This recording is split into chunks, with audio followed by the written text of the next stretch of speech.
got the knowledge in store. Oh yeah, Alan Lang watching top of a flare. Movie and TV show reviews what you need. Film threats on firework, planting the seeds. Film threat, we keep it real. Dive into the stories, you know the deal. Turn the phone, it's the place to be. Movie lovers gather round. 1, 2, 3. From blockbusters to indie gold. Oh yeah, Chris and Alan break the mold. Pop your corn, turn down the lights. Get ready to groove through movie nights. Film threat, we keep it real. Dive into the stories, you know the deal. Turn the phone, it's the place to be. Movie lovers gather round. 1, 2, 3. Grab your popcorn, sit right down. Film threat's the hottest show in town. Yeah. Laughs, chills, and deep debates. Chris and Alan, let's celebrate. Woo! Hey, happy Friday, everybody. It's me, Alan, editor for Film Threat, co-host of the Film Threat live stream, which you're watching right now. Chris is not with us. Let me here we go. Turn that music down. Chris is not with us. Chris is actually heading to the airport right now, heading off to Park City, Utah, to participate in the festivities of Sundance over the weekend. And so yeah, he'll be on a flight. He may send us a message when he lands, but we'll see. All depends on how well his flight goes. But joining me today is Dante. We're going to be reviewing Flight Risk, Inheritance. We've got a bunch of news stories, and we have an interview with Danishka Esterhazy, who is the director of Sniper: The Last Stand, the recent addition to the Sniper franchise starring Chad Michael Murray. It'll be a great interview. She's a horror film director, and you may have seen some of her films. I'm kind of excited. There's one film in particular I want to talk about. That'll be great. So let's see. Where's Dante? Where is Dante? Okay, Chris, I'll help you, but as you can see, I'm kind of busy here. Okay, here goes. Alan, and no, this is not a damn Christmas movie. Hey, Dante, how's it going? What's going on, man? I'm doing okay. Slightly concussed, but happy to be here, man. Yeah, I'm happy you are too. Yeah, had to feel it. Yeah. I'm glad you're doing better. Yeah, it was a rough day yesterday. But you know what, man? Luckily I have a hard head, and it's only a slight concussion, not a full on. So I don't think I'll need anything more than pain meds right now. Oh, that's good. Okay, well, I'm glad you're safe. I'm glad you're still around. Me too, man. It's like at this age, you can't be having too many of those kind of accidents. So yeah, I mean that's the thing. As old as we are, you realize things are not improving. No. You kind of have to go out of your way not to get hurt, man. And it's like, and once you do, it's kind of a 50-50, like how that's going to turn out. You know what I mean? Yeah. It's like you stub your toe and it might end up just being a broken toe, you know? Yeah. It's like taking your car in for an oil change. They're gonna find something. They're gonna find something else wrong with you. Yeah, pretty much. Yeah. All right. Well, let's see. Oh, so let's get some business done here. By the way, how's my mic? Your mic is good. Okay. Yeah, it's not as hot as it usually is. So there you go. But let's talk about. Hey, before we get started, just a reminder that we have a shop, and as a way to support Film Threat, we've got wicked awesome merch. How do I go back? Wicked awesome merch. Just to again, anything, this ain't cheap, and so anything you do to help support Film Threat is greatly appreciated. And in return, we give you some cool stuff. I've got the old Film Threat the 13th shirt on. We've got the Krull. Just head over to shop.filmthreat.com.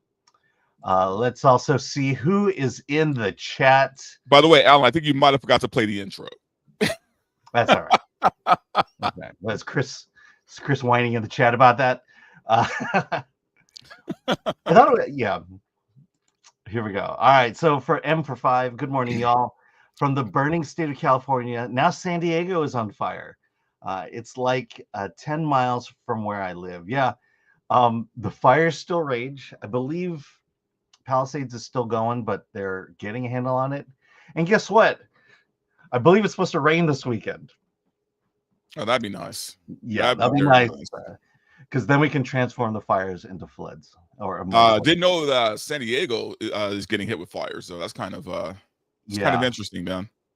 You know, it's like every year, it's like Russian roulette.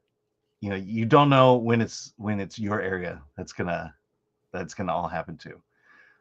The fortunate thing is, once you've been hit, the next year you're fine. Yeah, if your house survived, yeah. Absolutely. All right. Let's see. Here we go. I am become Death Destroyer of Words. Marking Mark and Mel are lethal weapons. I just wait till you see it. We'll talk about flight risk. Chris Gore. Yeah, good thing we went to that screening then. yes, because Jesus, man.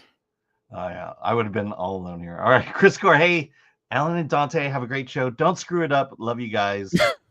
Not gay. Thanks, Chris. Yeah, safe travels to you, Chris. Yeah, I mean, Chris is gonna be in Sundance. We'll talk about that a little bit later, but he's doing a panel, kind of bringing unity between Palestinian and Israeli filmmakers in a special session. Chris is going to bring more world peace to us than Donald Trump. Let's put it that way. There we go. Goober. Hey, movie peoples. The cat's away and Alan will play. That's right. I'm in charge. And then D. Goodhart, member for 9 months. Thank you for your support. Happy to be a member here for the last 9 months. And thank you for that. We appreciate the support. I hope Chris is prepared for that weather, man. Yeah. Oh, I love going to Sundance, but I hate going to Sundance. And it's the weather. Yeah, the last time I was there, I almost got frostbite. So I'm not a big fan. Well, I'm hopped up on cold meds the whole time, just trying to not actually get a cold when I'm there. You know what the worst thing is when you have to flag an Uber or get an Uber and you have to take those gloves off. And your hand is just sitting there freezing, and there's nothing you can do about it because you have to. Because I didn't have the special gloves where I could just use my the what do you call it, the felt in the glove, because they have these gloves now where you can still use your iPhone and I can do that. So yeah, fortunately when I went last time, we got a great room. It was right across from the shopping center that had all the bus stops there and one of the theaters. And it was literally a 2-block walk to get there. And then you could easily grab the bus at that point. And yeah, that was great. You know what? I'll be right back, but keep going. Okay. Yeah. Lord Thoth says, like, share, subscribe, hit that bell for notifications, sign up as a member, join us on X, Discord, Rumble, and Instagram, buy our merch, shop.filmthread.com, and there you go. It's right there. And then also we have, let's see. We have an award show coming up, awardthis.com, where we celebrate the year in independent film, in true independent film, with films that, sorry, here we go. Yeah. Films that that people actually struggle to make, passion projects, the like, and we are celebrating it on February 2nd. Let me just make sure. I know I'm going to screw up these dates. Let me see. It's whatever the Sunday is, February 2nd, at the Frida Cinema in Santa Ana, California. Join us. This is the only award show you can actually buy a ticket at. Chris and I will be there. Dante, I believe you're going to be there. Yeah, I'll be presenting again this year, as I do every year. And yeah, guys, it's a good time, man. It's a very fun time. And honestly, all of the filmmakers who show up are very cool people, man. They're very humble, very talented people too. This isn't like some joke award show. This isn't like, a spoof, right? These are actual awards for, independent filmmakers who the other platforms overlook. So, but it's fun more than anything else. Like, you go there, you'll drink before the show, you'll drink after the show, and if you don't drink, you'll be having fun with people who do drink. So, yeah. But you'll also get you get to see some cool movies too. You get to see, or at least some clips of cool movies that you might want to go watch yourself. So, yeah, I mean, honestly, the award this nominees are kind of like the checklist of movies you should watch this year. A lot of people put a lot of hard work into it, and it really pays off. You know, they don't have the millions, hundreds of millions of dollars that the studios give them. They have whatever happens to be in their pockets, their friends' pockets, their family. Maybe they'll get an investor or two. But you know, these are all labors of love, and you know, your way again to support them is to watch them. So, but this is the true independent film award, though, right, guys? I mean, they have these independent film awards here in Hollywood, but they're not really independent films. They're backed by all the big studios, and it's not really independent. This is true independent filmmaking. These are people who literally are using their own credit cards to make these movies. So definitely show up. It's going to be fun, and you get to meet everybody.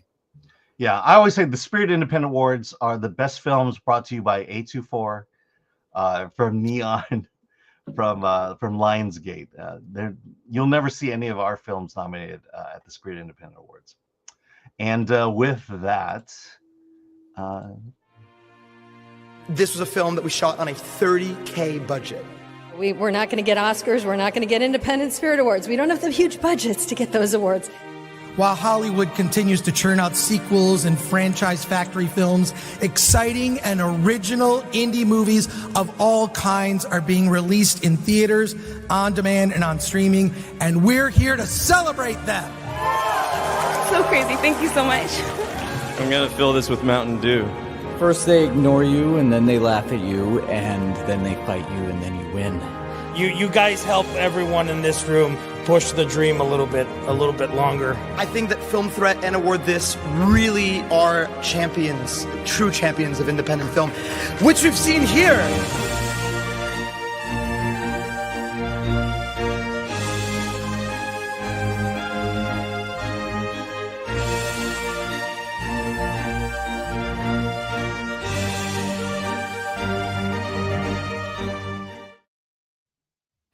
all right, yes, Sunday, February 2nd, Frida Cinema, Santa Ana, California. Join us for the fun. It'll be great. It'll be a blast. And here we go. Let's do some super chats here. Mexican Iron Man. Hey, Mikey. Remember, for 29 months, I'm in Anaheim this week in California. Sure has changed since I left 4 years ago. Does not seem for the best, though. Yay for Chris at Sundance. Hey, Mikey. Are you going to see a movie this weekend? Jean Hu gifted 5 Film Threat memberships. Yes, please, if you get that, join us on Rumble, Discord. I swear I'm going to do the Alien screening. It'll be for members only, and you're going to need a VR headset to do this one. we'll do it. Okay, let's Wait, get into Romulus. No, Alien 2 or Aliens. Okay. People have been wanting me to see Aliens.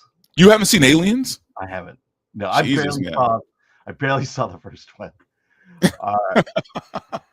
Well, hey, so if you were with us yesterday morning, Chris and I woke up at the god-awful hour of 4:30, did the live stream at 5, going over the, commentating on the Oscar nominations for this year. Let me get the... So let's... we haven't heard from you, Dante, so let me pull up this the list here. We'll just kind of go over the best movies at the moment. Best pictures: Nora, The Brutalists, A Complete Unknown, Conclave, Dune Part 2, Emilia Perez, I'm Still Here, Nickel Boys, The Substance, and Wicked. So what are your thoughts about the Oscar nominations this year? So I've only seen Dune Part 2. I saw Conclave, and that might have been it. Let me see. You didn't see Wicked? And The Substance, right? So I saw those 3 movies. And I think, honestly, man, for last year, this is a pretty solid list as far as what should have been nominated. Like, I really don't have much of a problem. Even Emilia Perez, which I didn't care for, I guess I can see why it's there. I don't think it should win by any means, but because it's not the best of this list right here. But it's a pretty solid list, and you know what? It's kind of expected. I expected all of these movies to be on this list. Yeah, I mean, what's your general thoughts about this year or this past year, 2024? I think this past year was weak, man. I think it was a weak year for movies. I think this is sadly the best of the best that we got, and I don't say that to slight these movies because The Substance was a good film. The Brutalist I heard was a good film. I haven't seen it. Conclave I thought was amazing. So but it was still a weak year for movies though. Like I feel like and we're still falling into this pattern, man, this trap of these movies no one has heard of or seen being nominated for Oscar of the year for Oscar. And it's like, I just kind of want them to get back to like maybe putting some mainstream movies back into this race, because the Oscars, they're not really doing themselves any favors here, man. And I understand wanting to champion the small director, wanting to champion the small film. I completely understand that. But I feel like the Oscars need to revamp. They need to revamp in how they do this, man, because I think they're losing people constantly every year. I know last year was kind of a better year as far as viewers go. Yeah. But it was still low compared to like even 10 years ago. Yeah. I mean, last year we had Barbenheimer and a lot of good supporting films underneath that. Right. But we didn't have that this year. Yep. We didn't have a Barbenheimer. The closest we had was Wicked and Gladiator, and neither one of those are up for best awards. So Wicked was, but Gladiator just didn't move the needle in the way that that Oppenheimer was. The Brutalist seems to be this year's Oppenheimer, but it's not Oppenheimer. People haven't seen it. It's 3.5 hours long. Not that Oppenheimer wasn't long itself, but it's about a man who we don't really know about. I will say, for The Brutalist to have been made for $10 million, that's quite an achievement. And more than likely, yeah, you're right. Wicked was there. I missed that. More than likely, The Brutalist is probably going to win. Yeah, it probably, because quite frankly, like I said, I could go down this list and basically say I don't care who wins. There's clearly one movie on this list that I find to be the worst movie of the year, but for the rest of it, it's like, if Nickel Boys pulls it out, I'd be happy for it. If The Substance. Look, if Moonlight can beat La La Land, any of these movies can win.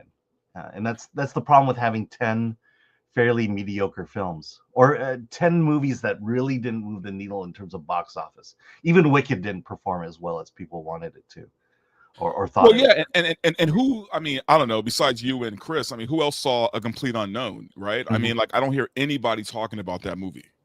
Yeah, and Complete Unknown, very good movie. I think again, only one movie on this list, I would say, doesn't deserve to be on this list, and that's Emilia Perez. I just talked about that ad nauseum, and I'll still continue to say it. It's an awful movie.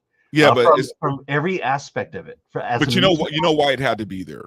Yep, we know. You know why it had to be there, especially during this political climate and this, Trump coming into office. You know why they put that movie there. Yeah. That said, actress in leading role, Cynthia Erivo, Carla Sofia Gascon for Emilia Perez, Mikey Madison, Demi Moore, Fernanda Torres. I will say I am rooting for Carla Sofia Gascon to win Best Actress of the Year. Okay, that's fair. I want it to happen. I want it to happen so bad. I mean, it would be hilarious. But here's the thing: my heart wants to go with Demi Moore. Like, I want Demi Moore to get it, but I feel like just to make the Oscars even more of a joke, it'd be funny if Carla actually won. Yeah, because Carla has something that I don't think the actors in her category has that makes her special. A dick? I didn't say that, but yeah, her performance stands out from the rest of the pack there. I just hate the fact that, okay, this is Demi Moore's big comeback year, and she has to compete against that, Well, I mean, all of them. Let's go back. Cynthia Erivo, I think she'll lose to get it next year, basically. Mikey Madison, indie film. There's a chance she could get it. And Fernanda Torres, she won the Golden Globe. I'll be honest, I have not seen I'm Still Here, so I don't know much about the movie. Let me give you a little background into the life of a critic. Around October, November, December, that's when the studios push their movies on us. Make sure we've seen it. They'll invite us to screenings where the cast and crew directors are there for Q&As and a chance to meet them. So yeah, there's definitely a campaign to push their movies. And I'll say that the movie that was pushed on us the most was Emilia Perez. Netflix went over the top. I've at least gotten three sets of packages for Emilia Perez. In fact, yeah, this came for me. Emilia Perez. Yeah, let me make that larger. Jesus. I know. Look at that. You know, I mean, what am I supposed to do with this? I mean, am I hang it up in the bathroom, man? Yeah.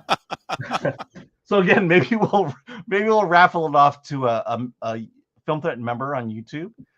Whether you want it or not, we'll send it to you. Hey, hang it up in the bathroom. If anything, looking at it will get your bowels moving, right? So I mean, so just yeah. I mean, that was the movie that was promoted to us the most. Can you guess what the second movie was? Wicked? No, it's actually I'm Still Here. The foreign film. Yeah, but other than that, you know, it's just not been a great year. And you know, Conclave, Brutalist, and Nora. You know, we've been talking about these movies all year, and it's not surprising that they're there. My biggest thing was that last year I had movies I could advocate for. Right. American Fiction was my favorite movie of the year, and I went out of my way to tell people you need to see American Fiction. Dragged my daughter to see American Fiction. We wound up seeing it 4 more times in the theater. We love that movie so much. Oh, it was a great film. It was a great film. Yeah. And yeah, it seems like we're just far away from movies like that this year, man. You know, I would say the closest we got was probably The Substance, as far as just something that was like a genuine dark horse movie, man. Like I think that for a body horror film to be nominated for best movie is you know, I think it's kind of overlooked. Like we haven't talked about that enough, right? Like they usually don't do body horror for best picture at the Oscars. Yeah. You know what I mean? Well, I think a lot of it also has to do with the fact that they have to fill 10 spots for best picture. Well, it deserved to be there. I mean, yeah, for sure. It wasn't just a filler. I think Demi Moore did enough to carry that movie, you know? Yeah, and I think Dune Part 2 is big enough spectacle, even though it didn't get nominated for much else. A Complete Unknown, again, no one saw it, but it has a great performance from Timothée Chalamet. It's a fairly good story about Bob Dylan. The music is incredible if you like folk music.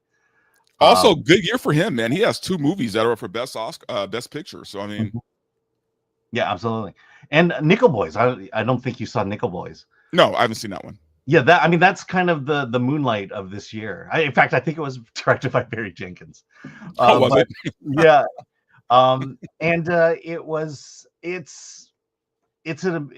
The way the story is told through what I call kind of it's just snippets of scenes cut like a quilt, and tells a story about the Nickel Academy for Boys, which is basically juvie, and how the white kids were treated much better than the black kids. In fact, I think over 100 black kids died while being at this institution. That's why the story is told, and the way it's told, it's very it's unique, right?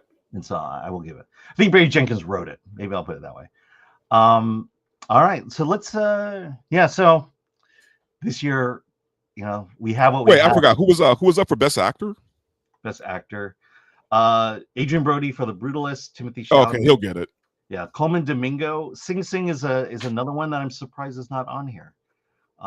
Ray Fiennes for Conclave, and Sebastian Stan for The Apprentice as Donald Trump. You know, yeah, go ahead. It'd be kind of wild if Sebastian Stan won, right? Yeah, he'd probably get applause and boos when it happens. All right. They'll never give it to him. They'll never give it to him. All right. Let's see what you guys have to say. Banbrendai Beard the Third for $4.99. Why do you feel Emilia Perez is getting so much awards recognition when it seems it's universally disliked, even by the communities it's representing? Pretentious Hollywood? Maybe we'll put it that way. It's one of those things where, the typical, hey, I know better than you people know, right? I know you better than you know yourself. So we're going to go ahead and make this movie because it's important, right? Even though it's not important to those communities at all. Yeah. Well, I mean, I think you could relate to this. It's like whenever a slavery movie comes out. Oh God, yeah. You better love this movie. You better award it with an Oscar nomination. Yeah, and you know what? Here's the thing. I will say that there has been a kind of a kibosh put on the slave movies, right? I mean, I don't see as many as I used to see, and I think because enough Black people spoke out and said, "Okay, we're tired of this shit." Yeah. You know what I mean? Yeah. Well, I remember last year. What is the guy who wrote and directed American Fiction? I can't remember his name, but what he said in an interview was, you have Barack Obama and you have slavery, and this is the Black experience in America, and there are millions of stories in between. And he was saying, why don't we tell one of those stories rather than make it always about civil rights or about slavery or about Barack Obama? But we know why those movies were made. So yeah, so Amelia Perez falls right into that. You better nominate this or you're phobic, and there you go. And I believe, okay, yeah, never mind. I'll go. Let's do this. Nerd Far Away. The past several years have been weak for movies. Even the few I've seen in the theaters didn't really stand out to me. Definitely this year, absolutely. Mike MC Wong. Actually, there are good movies. They're just not doing well. I know we keep pushing Better Man, and I'm like, look, I get it. I get why no one's watching it. But the only thing I can say is trust me, it's a good movie. But that's not on us though, man. That's on like just bad marketing. And there's nothing we could do about that. Yeah. Well, like we could sing its praises, but like if the marketing is bad, the average moviegoer is not going to go watch the movie. Yeah, as much as I loved American Fiction, the marketing for that, the distribution strategy for American Fiction was awful. I kept telling people watch American Fiction, and there was no way for them to watch it until like the second week of January. And like, how are you going to get people excited about this movie if you won't make it accessible to them? But also, what separates a movie like that and a movie like, say, Piece by Piece, the Pharrell Williams biopic that was done in Legos, is like, I feel like the marketing was genuinely good for that movie, for Piece by Piece, right? Like Better Man, like I haven't seen anything. Like I haven't seen a trailer for it. I think that was the problem. There weren't trailers for it, and people hated the trailer. Because the concept, I'll grant everyone, the concept is weird. And then that first weekend, I just went on this deep dive of YouTube, watching review after review of it. And everyone, I could not find a bad review on Better Man. And I get it. Okay, so it's about a rock star we've never heard of. This rock star who rose to fame, got into drugs, alcohol.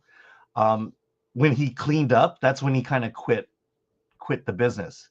And so that's why you haven't seen him for 10, 15 years. He was getting his life put together. And the movie just is this really heartfelt story about recovery and how Robbie Williams is a man who has given everything in life, becoming the greatest pop star in the world except the United States, money out the wazoo, and still fell into drugs and alcohol. All right. Brock Samson. I watched Amelia Perez last night, and while I didn't necessarily hate it, I immediately see why some people have issues with it.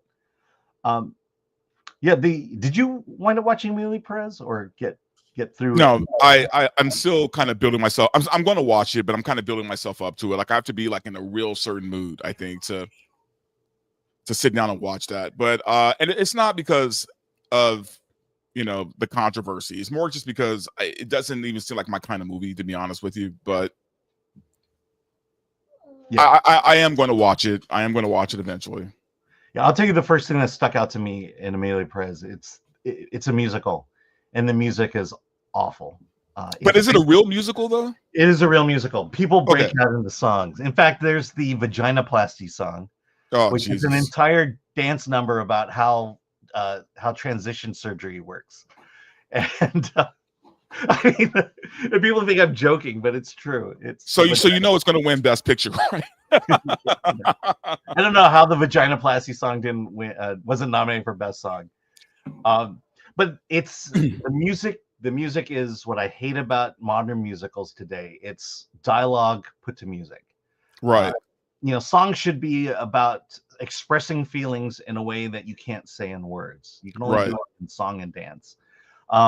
There's like Wicked. I mean, look, to its credit, Wicked did a great job of that.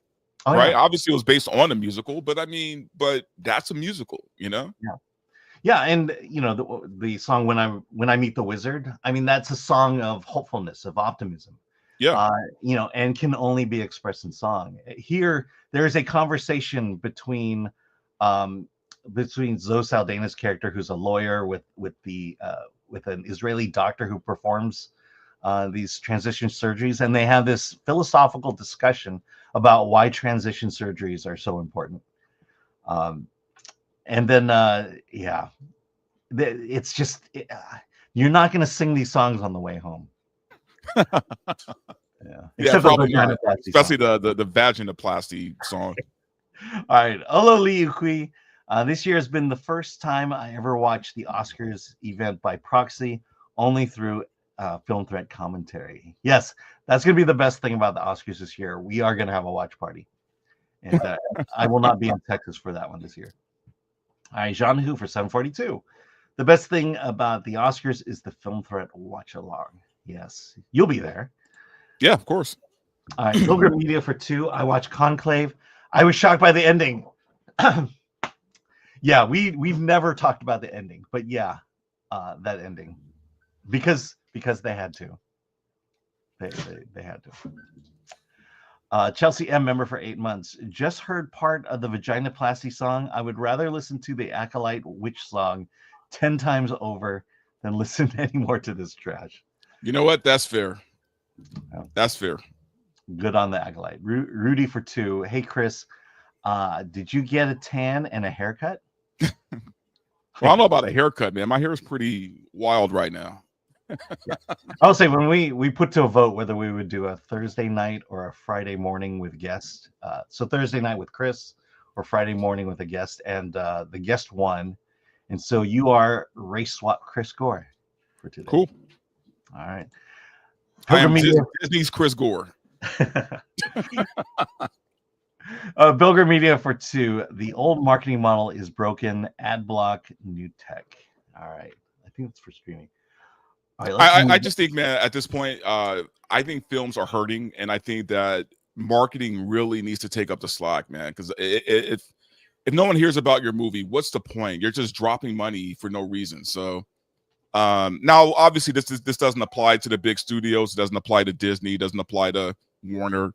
But you got to drop some money on marketing, man. Even if you're an independent, even if you're small, you got to do it.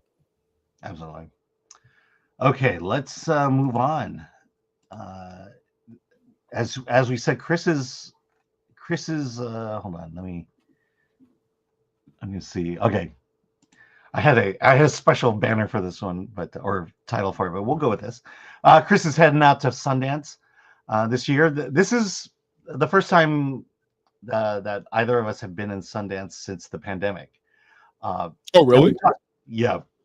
I I think I told you my story. I was at Sundance in late January of 2020. Right. I remember you had went, right? Yeah. But that was the last time. Yeah, that was the last time. And then 2 months later, that's when lockdowns happened. And I remember walked into the big theater, the Eccles Theater. And as I'm going to my seat, I see a guy on his cell phone. And he's going on about COVID and this, no one's really taking COVID serious, blah, blah, blah. And then he looks at me and then he goes like this. Oh, no. Oh, that's rough. And you know what? I remember that time, too, because I remember, everyone thought like everyone Asian had it, right? Mm-hmm. Yeah. That was a weird time, man. And yeah, you're right, because I went to Sundance in 2019. So like that was right before. Right. And I haven't been back since. So. But also, I just don't like the cold. Okay, so I thought this was a really cool story. Sundance 2025 kicks off with technical glitches, Questlove, and anxiety about the future of indie film. Yeah, That's a weird started last headline. night. Yeah, so let's go down here. Does it get more Sundance than this? Eugene Hernandez, the film festival's director, said at the opening night premiere of Twinless, which was being unveiled Thursday at the Eccles, Park City's biggest venue.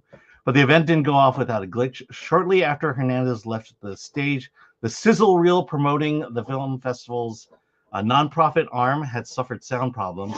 The moment was particularly unfortunate as the audio malfunction, as the clip was introducing the festival's founder, Robert Redford.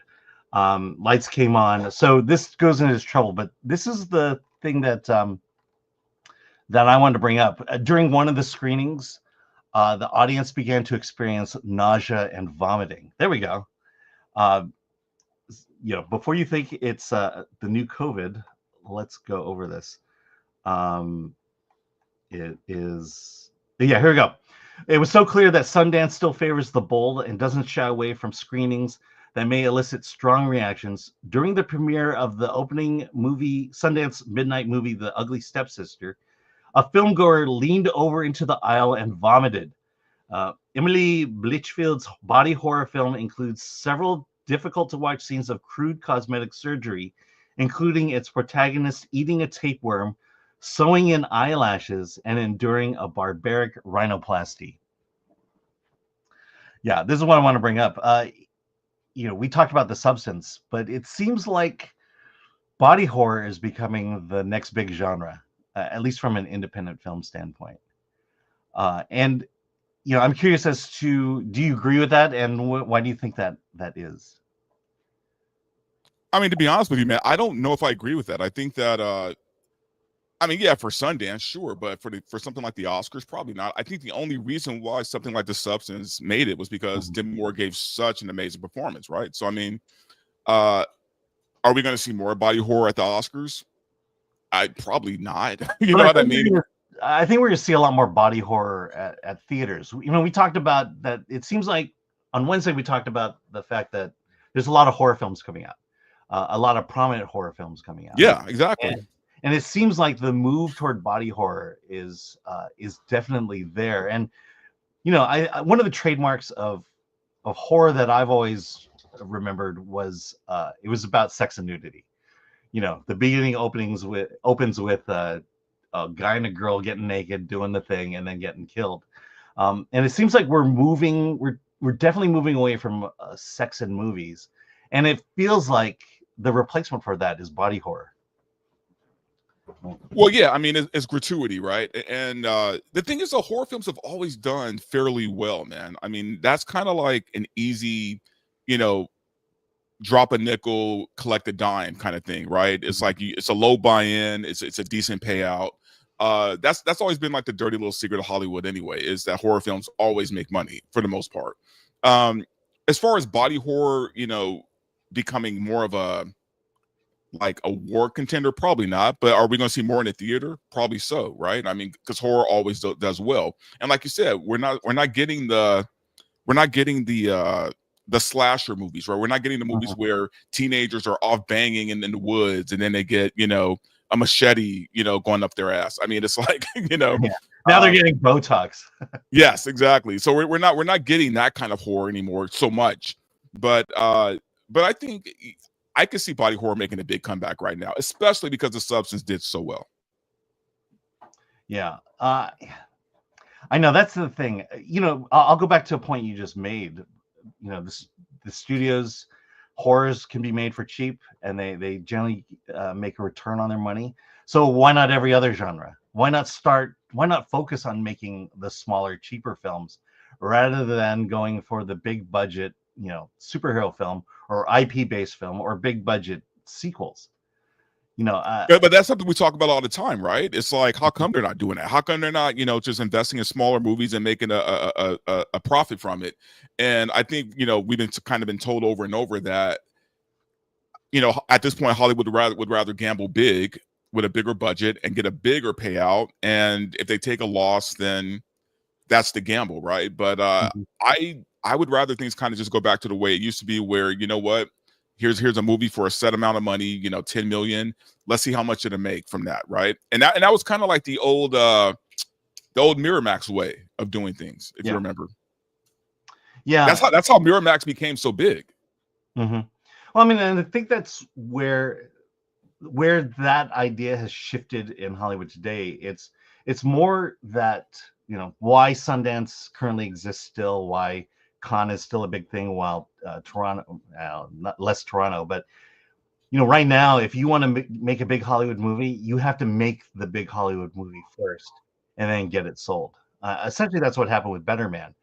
You know, they spent they made Better Man first before Paramount bought it.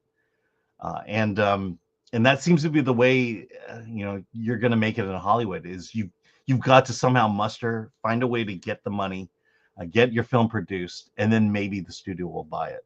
And that's exactly why Sundance exists. So whoever gets the ugly stepsister, you know, whether it'll be a big studio, whether it'll be someone small like Neon or A24, remains to be seen. I'm trying to remember who did The Substance. I think that was A24, if I'm not mistaken. Now, was it their movie, or was it just distribution? Yeah, that's what I'm wondering. I don't know exactly for Substance, but I'm pretty sure it was made first and then bought. It's, you know, you have to, you know, A24 is not exactly gonna not exactly going to come alongside you unless you have, you know, unless you prepared the project right, you know, got the right in it. Otherwise, you got to make the film and they'll buy it, which is why a lot of these films do star, you know, B-list or unknown actors in it.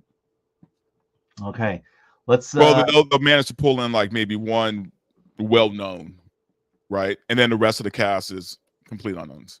All right, let's get to what you say. Let's go to chat. Bill Espresson, Esquire, from standing ovation to sitting regurgitation. The nerd far away. I'll pass on the body horror. That's the thing. You know, slasher films aren't for me. Body horror definitely isn't. Abigail, the body horror being combined with cosmetic surgery makes so much sense.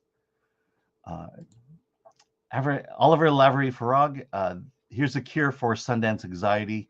Program films based on merit. Yeah. I mean, we could go through the list of all the Sundance films, and you could figure out why certain films got into the festival versus others. And they usually have to do with certain subjects. Yeah, but Sundance has always kind of been a little pretentious as far as, you know, the kind of movies that they fawn over. I mean, I was lucky because the year I went, you know, I got to see some really incredible films, very independent films. But, you know, also got to sit, you know, at the Wu-Tang documentary and meet all the Wu-Tang Clan. So for me, like that was worth the whole trip. But I think with Sundance, you kind of get a mix of everything, right? You get some of your mainstream stuff, and then you get like some newcomers who can, you know, who are trying to make a name for themselves. I just kind of feel like Sundance isn't what it used to be, and that's what kind of, you know, saddens me about it, because Sundance used to be very cool.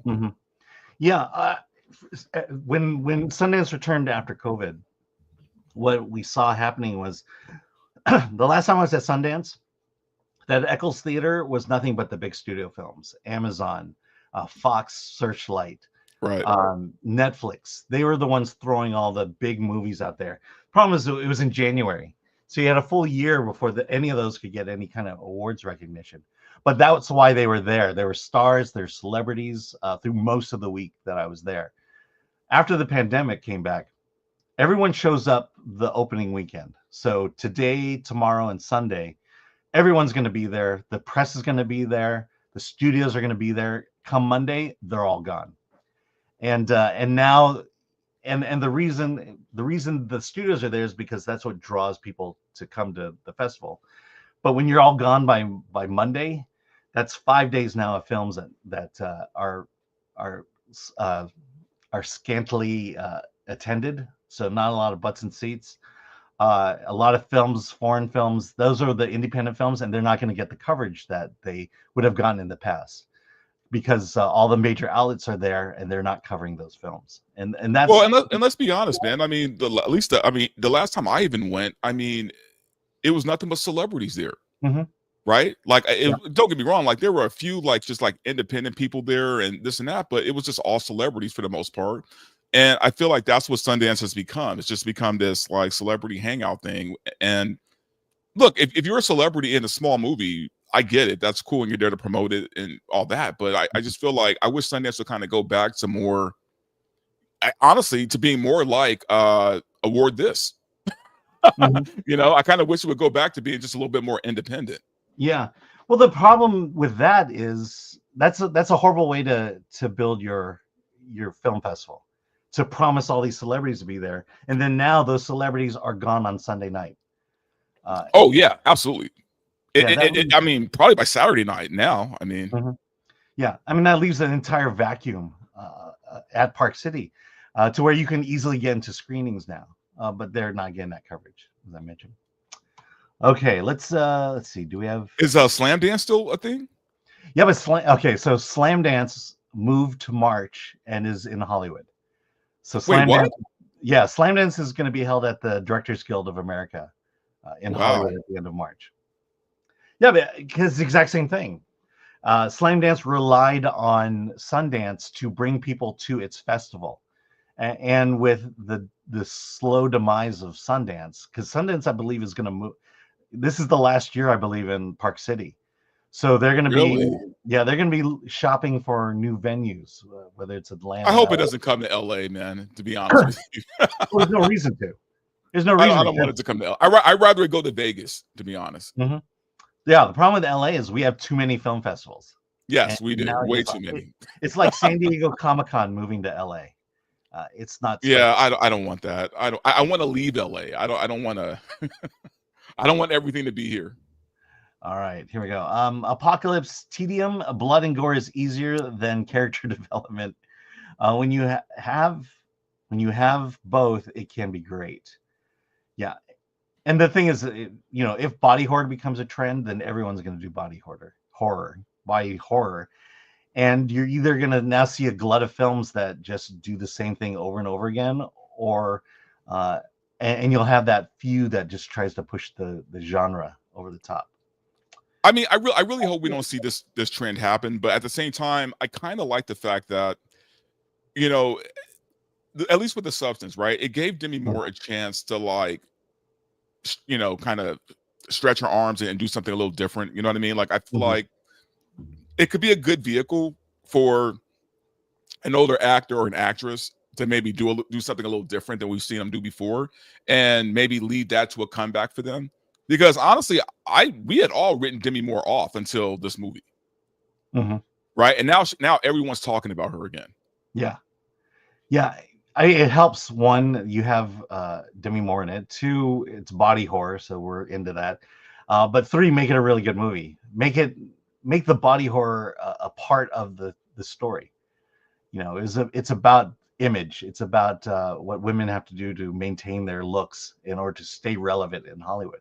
And also, the sex appeal didn't hurt the movie at all. Oh yeah, I mean, it was pretty hot, man. I mean, up until things went wrong. Up until the hot stuff stopped becoming hot. Demi Moore looked great in it. And so did what's her name? Margaret Qualley. Yeah. Those may not have been real, but they looked real good. They looked real good. And I know the ass was real, so I mean, at least we had that. All right. Colossal Dog, is it the ultimate irony that there's so many body horror movies at the same time? The Academy is celebrating a movie about transgenderism. Yeah, interesting irony. Interesting. That's a crazy correlation, but you're not wrong, my friend. Okay. So we'll move into the last story, and then we'll review Flight Risk and the Inheritance. But Chris and I have been talking about whether we should be talking about the Justin Baldoni, Blake Lively controversy. And do we know enough about it to talk about it? Well, kind of. I mean, I think we're going to have to build into it in terms of understanding a little bit more. But I found this interesting article from the Hollywood Reporter, an intimacy coordinator's take on that awkward "It Ends With Us" video. So just to give some backstory, there's a big battle between Justin Baldoni and Blake Lively. Justin thinks that Blake stole his movie. He's the producer, he's the director of the movie. And when it was all said and done, Blake came in, took everything, edited the film herself, and that's what was presented in the theaters. Baldoni and his crew were kicked out of the editing bay. We're not allowed to have any influence or say in the final product. And beyond that, Blake then started laying out sexual abuse allegations against Baldoni, of which now Baldoni is suing her and Ryan Reynolds for defamation for, I believe, $400 million, something like that. He got his movie taken away. And so there's been all this word coming back that she says that he was sexually abusing her, and that he responded by unleashing all the texts, all the communications behind the scenes to say that, that things were on the up and up. And a specific video came out which just showed there's a scene in the movie where the lead characters Baldoni and Lively are dancing at a bar or a club. And as it's a scene where the two lose themselves in the world, and they begin kissing. And Lively claims, Baldoni says that this, this is the extent of which, you needed the intimacy coordinator. And Lively said, well, the kissing was improvised, was not agreed upon, and that she felt that this was this may have crossed the line. And so Hollywood Reporter hires an intimacy coordinator to look at that video and respond to it. So the reason I want to read this is we've talked about intimacy coordinators. Here's one to talk about her role and why she feels her role is important. The nearly 10-minute video shot in May of 2023 shows 3 takes of a scene in which It Ends With Us, which is based on the 2016 Colleen Hoover novel, when Lively and Baldoni's character Lily and Ryle are beginning their romance. The script excerpts that flashes on the screen at the start of the video reads, exterior bar, night. Lily and Ryle slow dance at the bar. The patrons around them drinking and watching sports completely in their own world. Hollywood Reporter asked Mia Schlatter, an intimacy coordinator who worked on Lessons in Chemistry in Secure American Crime Story, watched the footage and shared her thoughts. What stands out to you as an intimacy coordinator when you watch these scenes? Mia says, the first thing is that he is trying to kiss her, and they clearly haven't discussed that ahead of time. And she keeps pulling away and clearly doesn't want to do that. Normally, when you are going to shoot a scene where characters are kissing, would you discuss that beforehand? An intimacy coordinator would, but there's 2 major reasons why people bring on an intimacy coordinator: either simulated sex or nudity. Anything else would be considered intimate, or not always present or required. In a scene like this, it's really common that you wouldn't bring on an intimacy coordinator because there's no simulated sex or nudity, and there's not even kissing written in the scene. We saw that from the script excerpt. I know that there were 2 intimacy coordinators credited on the film, but it doesn't surprise me at all that they wouldn't have had an intimacy coordinator present on the scene. An intimacy coordinator would have been very clear. We're not doing any kissing. Would have been very clear. We're not doing any kissing. This is the kind of touch that is on the table, nothing else. We're not going to bring anything else in the scene that we haven't discussed prior. That's what an intimacy coordinator would do. What do you think of the power dynamic between Blake Lively and Justin Baldoni in this scene? Even though she's Blake Lively and can say no, it isn't going to be fired for speaking her mind the way that someone else might fear. She still has to keep working with him and keep the peace and play nice. I can't see her trying to stay lighthearted and in good spirits about it, and not upset with him in any way, and not waste anybody's time. But of course, she's trapped between a rock and a hard place. I can see her appeasing him, trying to keep a smile on her face. In terms of the hierarchy on set, he's in charge, but it can be very murky. Obviously, she's a star. the household name on the project. I didn't know who he was until this movie, but I have known who she was for many years, and she's not powerless. I would say she had significant amount of power here, but regardless, he is a director, and she is supposed to take direction from him. I was sort of surprised that this is the clip the team leaked. Yeah, what are your thoughts? There's a lot here. It's a lot. The problem is, man, there's so much like he said, she said, but from what I've been gathering, and I haven't done like a deep dive on this, I know Steph from My Nerdy Home is doing like a very deep dive. You guys should probably have her on the show, actually, because she knows the ins and outs of this. But everything I've been hearing on my end is he is in the right. That he's being set up. Like that's just from what I'm hearing on my end. Like I've been hearing that, yeah, Blake Lively isn't a good person, man. Like and you know, that's always hearsay. We don't know for sure because we don't know these people, right? But I've heard enough about Ryan Reynolds on set. I've heard enough about Blake Lively on set. I haven't heard anything about this guy on set, right? And I've heard of him before this movie, so. I think from what I understand is that he leaked a lot of communications behind the scenes to it sounds like he has receipts, man. Yeah, and that he is a genuinely nice person, and that he went out of his way to there's a report of how to him the intimacy coordinators were so important in this. And that, like, I've already, even on YouTube, I've already seen like about 5 or 6 videos that are calling her, you know, Amber Heard 2.0, you know. It might be that kind of situation we're looking at where this whole thing is going to backfire on her and Ryan Reynolds, man. Yeah. I mean, will Ryan Reynolds' career suffer? No. Her career, probably. It might. I mean, it depends if Ryan Reynolds has to take the stand. He's going to get questioned pretty hard. And when you think back as to what happened to T.J. Miller in the first Deadpool movie, yeah, the stories of Ryan Reynolds being this kind of monster, it becomes more credible. The scene that they referred to from I watched the Megyn Kelly thing about this when Megyn Kelly interviewed the lawyer who is helping Justin Baldoni sue Blake Lively, but the implication was that Blake didn't care about getting there were meetings with intimacy coordinators that Blake didn't want to attend for scheduling reasons or whatever, didn't feel like it was important to her. And as a result, that video of them kissing, the improvised kiss, happened because and you know, I think the way they're saying is that you know, is that the only thing?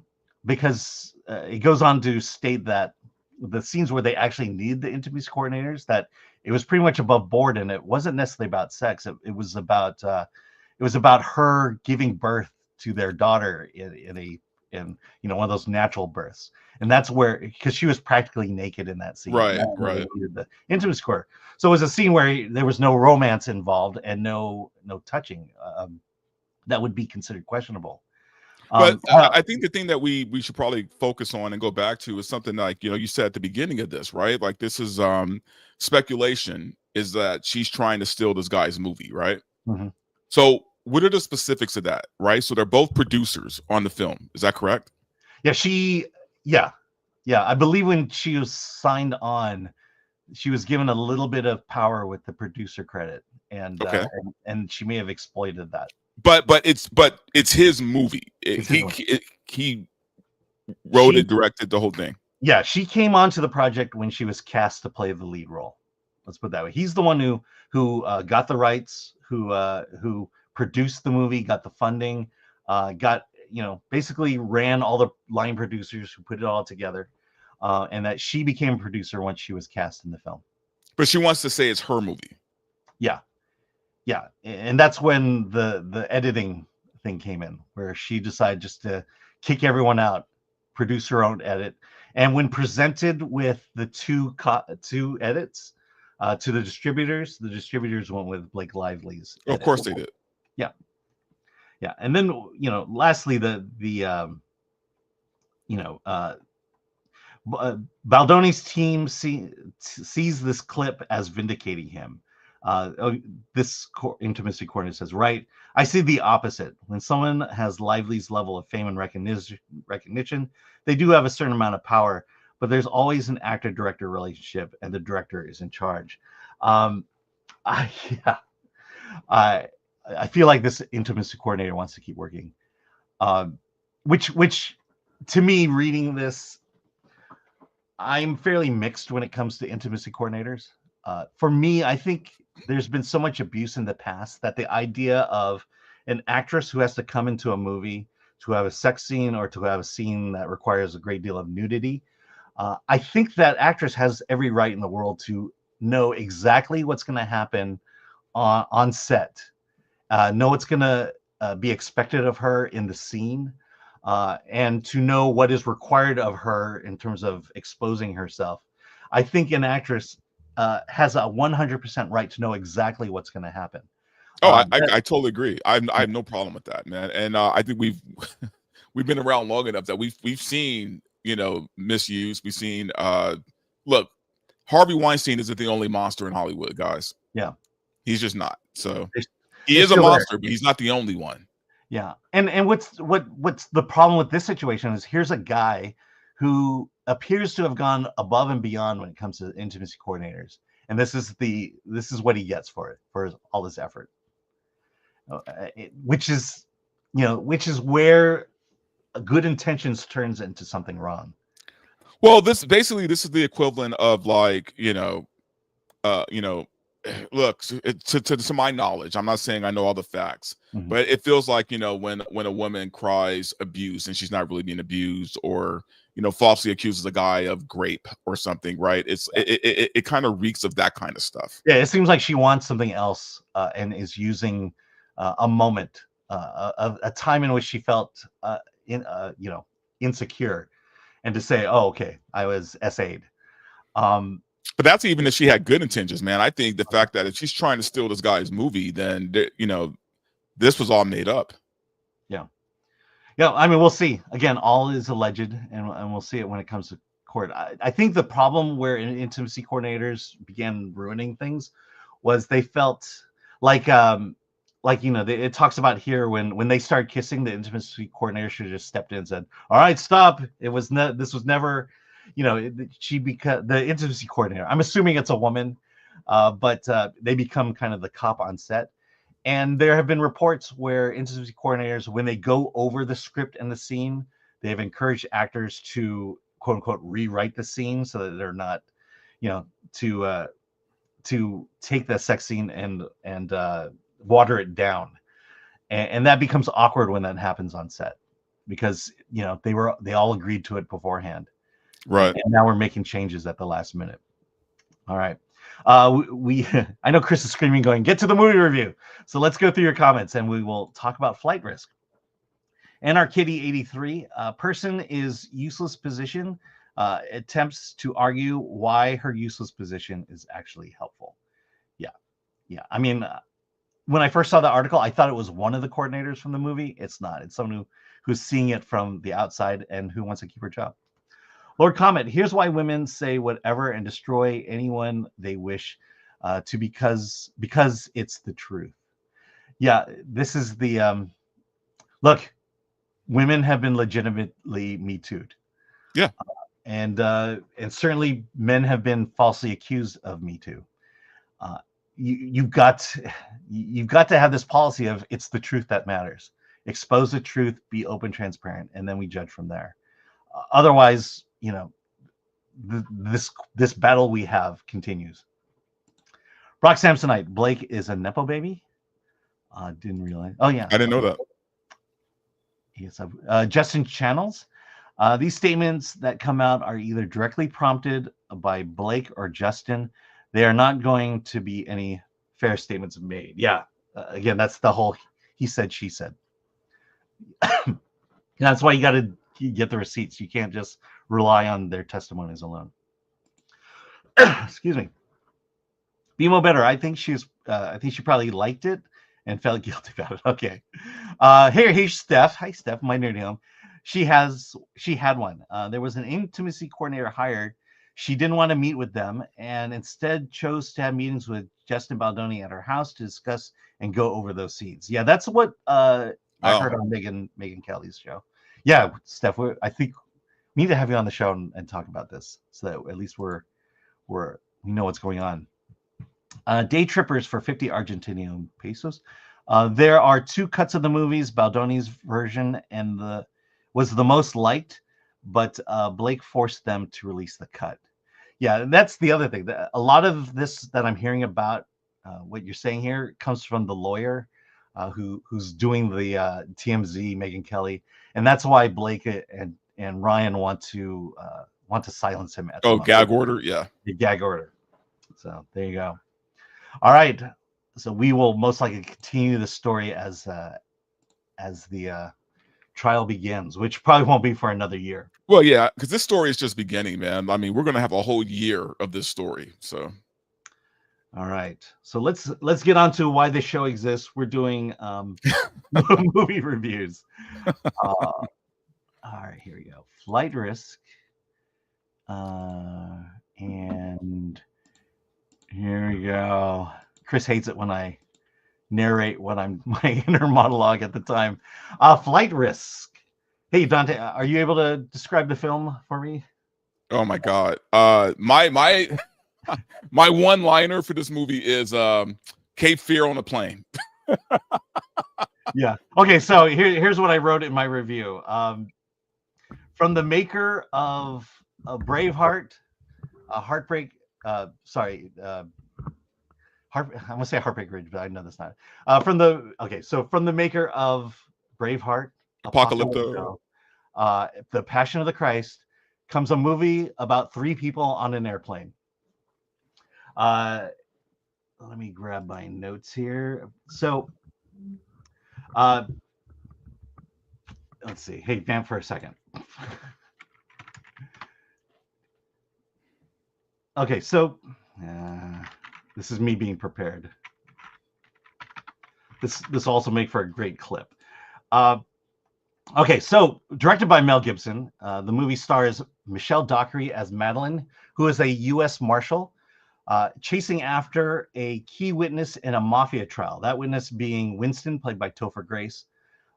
Winston has hidden himself out in the outskirts of Alaska, and through the intelligence and the wiles of Madeline, she finds him and forces him to testify against the mafia leader. The thing you should know about her is that she is a disgraced U.S. Marshal. She's been at the desk for several years, and this is her chance to prove herself once again that she belongs in the field. So she captures Winston. They hop a plane from their location to Anchorage, Alaska, and then on to New York for the trial. The problem is the pilot of that plane has been murdered by Daryl, played by Mark Wahlberg. And midway through the flight, they realize that he is flying them off to nowhere, and that he is planning on killing them. And through a battle and a scuffle, and thankfully with a trusty taser, Madeline is able to subdue Daryl. But now they are lost in the middle of nowhere and have to find a way back to Anchorage without getting killed. What are your thoughts about Flight Risk?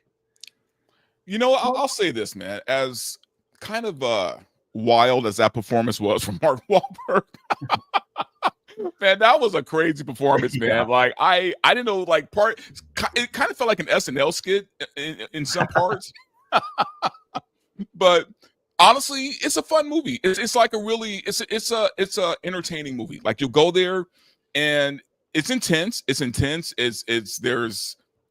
suspense, right? Mm-hmm. And you're right. It's about 3 people on an airplane, and shockingly, it keeps you compelled, man. Like Topher Grace is hilarious in this movie, man, mm-hmm. and playing the kind of guy that he should be playing.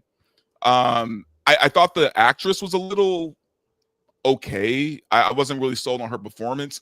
I only know her from Downton Abbey, and I think she was in Boy Kills World, right? Yes. Yeah. So like I think those are the only 2 things I know her from, and she's okay, but I feel like I don't know. She was a little wooden. They could have went with a better actress. I don't know, but overall, it's a fun movie. it's a fun movie, man. My gripes with her aside, it was fine. You know what? It's one of those movies where it's kind of like, you know, you're home for Thanksgiving, and you know, you just get a movie for everybody to watch together with the family, and even though it's not a family film. But you know what I mean? But it's that kind of movie where you're just all together and you're watching a movie together. Like it's a decent film, to be honest with you. Like, honestly, like I wouldn't feel like I wasted my money if I went to the theater to watch this. Yeah, it's kind of like if you're hanging out with your friends for Thanksgiving. This is probably something like that. Yeah, to me it was a fairly standard thriller. There was nothing really wrong with it. You know, I think Michelle Dockery, who plays Madeline, you know, she's more or less the straight person in the movie, contrasting the kind of the wild and the crazy co-stars. Mark Wahlberg makes a incredible decision to shave his head for a single joke in the first act. Look, you see it in the trailer, you see it in the picture here. His cap flies off and you realize he's bald. The audience laughs, and it makes zero difference for the rest of the movie, which tells me Mark Wahlberg is so into a role, he will shave his head for a joke.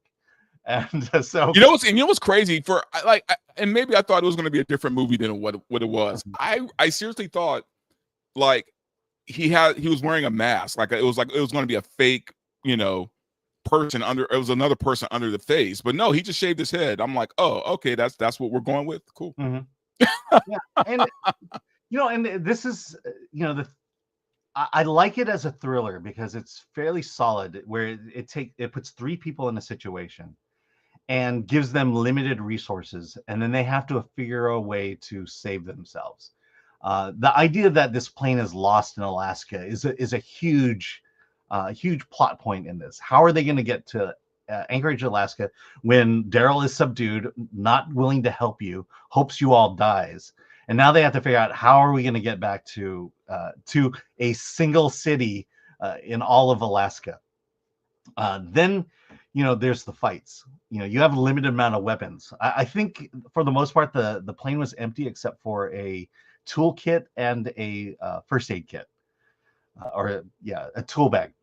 And so now you have limited amount of items you can use to figure this thing out. And right, then of of course, course you use a gun, you could probably you'll puncture through the thing. So like they couldn't really use a gun. Yeah, and you know, Topher's character says shoot him, and there are consequences to shooting someone in a plane. The other thing is the Mark Wahlberg character is a vicious killer. His goal is to kill the other two, while Madeline, her goal is to get Topher to Anchorage alive and not kill anybody in the process. You know, she's bound to certain laws and rules of being a U.S. Marshal. And so you have this dynamic constantly swirling. Yes, he's bound, but you know what happens with criminals who are bound in an airplane and you have your two main characters distracted. At some point, he gets his way out. Sorry to spoil it, but this is, again, a standard thriller, and you know it's going to happen at some point. But also, I think it needs to be said, too, though, that even though he's the pilot of the plane, he kind of doesn't care if the plane goes down or not. Like, he's fine with the plane crashing. Yeah. You know, and then Topher plays basically the accountant, the one who's going to take down Al Capone. And so he has money he can offer, and there's a play in that. And then you know, I'm not going to spoil how she gets help, but then there's some shenanigans there as well. There's this constant feeling of who can you trust and who can you not trust. And so, solid thriller. I give Flight Risk a 7. What do you say about Well, and especially just because of the fact that, man, it probably wasn't done on a big budget. Nope. And honestly, I could see this movie turning a profit. I could see this. I could see people showing up for this movie. So just because of that, I'll give it a solid 7. I mean, because it was enjoyable, it was fun. It has some problems. You know, it's not the best movie I've seen, but you know what? I wouldn't feel like I wasted my money if I dropped $20 to go watch it. Yeah, and for a Mel Gibson movie, it doesn't need to make Mel Gibson money. It doesn't need to make what Braveheart made, or The Passion of the Christ made. It just needs to make a modest return. You know, it feels like, because I think I keep saying Heartbreak Ridge. I feel like that's not the right title. Let me get it here. Why am I? Hacksaw Ridge. There you go. Hacksaw Ridge. That's his last movie since this one. And he is preparing for the next Jesus movie. So this feels like he's just kind of sharpening his skills before getting back to the big budget film. Is he really doing another Jesus movie? Yeah. Watch the Joe Rogan interview, and he talks about his preparation for it, and Jim Caviezel coming back as Jesus. But the other thing is the fact that it is shot in an airplane. I do like the way he shot it, and there's, you can tell he's a master director because he knows how to work within the confines of this plane and produce a thriller. Okay, let's get to your thoughts. What's your rating, Dante? Oh no, I gave it a 7. I said a 7. Yeah, I give it a 7 too. Okay, very good. Lord Comment, the only flight risk here is the audience staying in the theater. Let me see. All right, this is what happens when I'm the one running it. I have to do a lot of things while talking. Takadat Razar, the trailer shows it all. LOL. Yeah. I mean, there are certain plot points that are in the trailer, but you know where it's headed. You're on for a thrill ride. It's a roller coaster ride. Well, and it doesn't help that I saw Mark Wahlberg on Good Day LA this morning, and he practically gave away the whole thing, including the ending. I'm like, dude, what are you doing, man? Yeah, pretty standard ending. Apocalypse Tedium sounds like a good old B movie. Yes. Yeah. D Goodheart. Seeing Flight Risk probably next weekend. Seeing September 5th this weekend. Flight Risk looks like kind of fun, small budget thriller that we used to get in the 80s and 90s. Absolutely. That's a good way to describe it. September 5th is a good one as well. It's very different. I believe Chris and I talked about it back when during the Newport Beach Film Festival. So check that out. Also, The Last Showgirl. That one's okay. Sons and Shadows. The movie is punishment for Uncharted and The Happening. The Happening. I kind of like The Happening. Sin's Corner. Just got back from watching Flight Risk. I liked it. It didn't piss me off or hugely disappoint me. So I consider that a win. Yeah, that's the way movies are nowadays. Is it going to piss me off, or is it going to be mediocre? It seems like we're getting more mediocre films that don't piss us off versus actually good films. All right, and Axel's Abode, member for 5 months.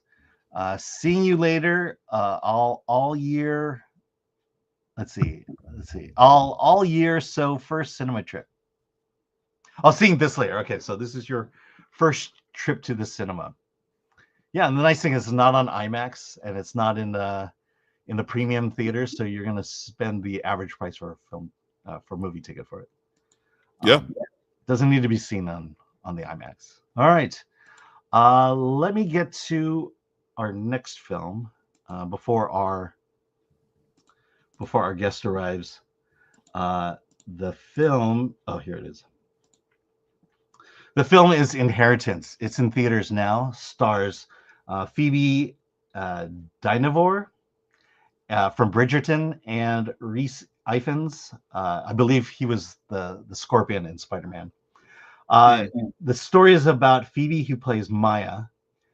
She is a woman who has recently had to take care of her mother as she is slowly dying. The movie takes place at her funeral with her sister, and all of a sudden during the funeral, her father shows up, played by Rhys Ifans. And they're wondering why he's there because he left them long ago. He got himself into trouble. And so neither of them want them there. Maya is out of money. Costs a lot of money to take care of her mother. And so the father decides, hey, I've been a lousy father. Why don't you help me? He's a international real estate agent for corporate real estate agent. Says, I could use some help. It's going to make you a lot of money. In fact, later on, he just hands her a stack of money and says, meet me in Egypt. While in Egypt, they bond as daughter and father. That is until all of a sudden, while at dinner, the father is kidnapped by what appears to be mob-like characters. Not only that, as he is kidnapped, then Interpol runs in. She gets a phone call from her father, says, get out of there. And she does. And so now she's stuck in Egypt. Her father is in jail. She loves her father and wants to do what she can. She gets a phone call from the kidnappers, says that there's an important package in Korea, and that she needs to go to Abu Dhabi, or no, sorry, go to Dubai to pick up the key, and then go to Korea to get the package. And all the while, she feels she's being followed. Interpol is after her, and there's something strange going on with the father. So let me talk about this film for a second. It's directed by Neil Berger. Sorry, I just need to pull my notes up here. It's directed by Neil Berger, who directed Limitless, Divergent, and Illusionist. Stars Dynevor here from Bridgerton. So this is the interesting thing about this movie. This movie was shot on an iPhone. In fact, this movie takes place around the world in 4 different countries. And what it looked like when you watch this movie, you're going to swear that there was barely a crew involved in this movie. The camera follows Maya throughout the entire film. And while in the movie, you realize, hey, all these people and extras in the background, they're probably real people who just happened to be on the street when they were filming it. They would walk down a city through a street market. And you can tell that the camera is kind of tight in on her, and that everyone around her has no clue what's happening. And so I liken it to this. There was a movie that came out maybe 6 years ago. It was a horror film that took place at Disneyland. And these filmmakers went into Disneyland, had their cameras hidden, and just started shooting their main characters walking through Disneyland, going through places they shouldn't be. And then from there, capturing all this footage then to build a horror film at Disneyland. What happens here is, I think that's exactly what happens in this movie. In fact, it is confirmed that it was shot with an iPhone from Neil Berger. Everything, all the lighting is ambient lights. At night, the only light in the room is the motel lamp. There's a chase scene that is incredible. There's a taxi that is basically a moped. She gets on the back of the moped, and then they stage this car chase through the city in Egypt. And so they have 2 or 3 cars just following them, and he's capturing it. And then because of the small camera, there are people who are on the street watching this. They'll look into the camera and you wonder, is that person involved? Is that person one of the bad guys? Or is it just a random citizen? I like this movie a lot. It builds in a great way. I think I love more the audacity of this movie. The fact that how it was shot and how clandestine it was shot. The fact that there's probably 0 permits filed to make this movie, which just excites me that excites me as an indie filmmaker. And I think if anything, this movie, if you are an aspiring indie filmmaker, watch this movie and take notes, because the things they do are fairly incredible. And I have to hand it to him, because there are times where she has to go and have her passport looked at, passport ran. And, there was some production here, because I think they actually went to customs and asked them if they could take over a desk and film these scenes. Because, clearly the people in line and the people at customs are real people. And then she's walking up to a fake agent who's now running her fake passport because they're making a movie, and then letting him on. Again, the sheer audacity of making this movie is just what makes this movie fun. But see, I miss those kind of balls, man. Mm-hmm. Look, here's the thing. Back in the day, you couldn't call yourself an indie filmmaker if you didn't have some guerrilla footage. You know what I mean? Like, you had to just skip the permits, shoot what you can, and then run from the cops. Right? Mm-hmm. I kind of miss that type of filmmaking. Yeah. Yeah. I mean, we have our guest in the background. We'll get to her soon. But with this and Flight Risk, it's this idea that you have these big Hollywood directors deciding to make a truly independent film, a low budget indie film.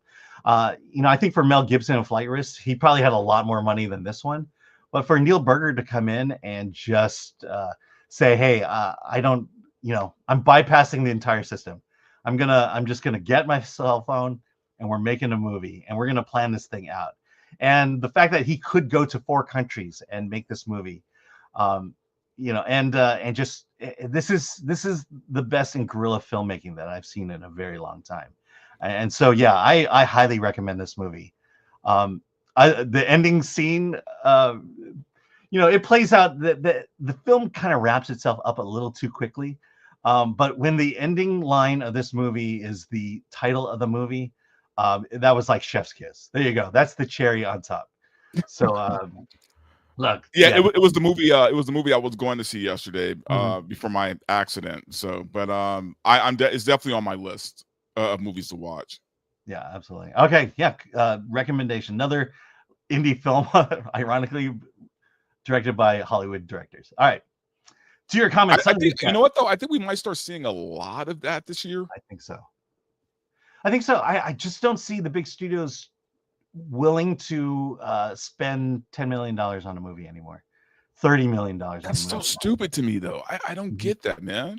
Well, the thing is, it's the lottery. If you could drop 20 mil and then make 40 mil, 50 mil, I mean that's a win. Yeah, but if you can make a $200 million movie and earn $1 billion off of it, that's what the studio's focus is. It's these huge jackpots. And we're the ones to suffer for it because we're not getting art films. We're not getting ingenious films. But we're also the ones who aren't going to watch these big budget movies either, and they're losing money on them, right? So yeah, because honestly, there's no heart to them, and we want films with heart. Again, this movie, just watching it unfold and thinking, look, it's like going to a magic show. You're wondering how the trick works. That's what this movie is for a lot. So indie filmmakers, watch Inheritance. Highly recommended. Sons and Shadows. I'm giving you to a new tag team name, Film Riot. A nerd far away. There are at least 5 films with the same title. Chris Gur. Yeah, Inheritance is not a great title. Brock said, because that's true. Brock said, instead of I have a certain set of skills, it's my daughter has a certain set of skills. Yeah, she's not. I mean, she's the daughter. She's a normal daughter. She's not throwing punches in this movie. Olo Lee Ukui, saving money with 0 crew and not getting people to sign releases. Guerrilla filmmaking at its finest. Yes. Yeah. There's a lot of that in the 90s. BMO better. I could see myself watching this just for the way it was shot. Absolutely. It was so fun. Once you realize what the filmmaker was doing, this movie becomes a whole lot more fun. Okay. Let's see. That's our movies today. We have a guest. Let me get this set up here. Here we go. All right. Joining us today. Here we go. Let me do that. Joining us today is the director of Sniper: The Last Stand, Danishka Esterhazy. She is joining us now.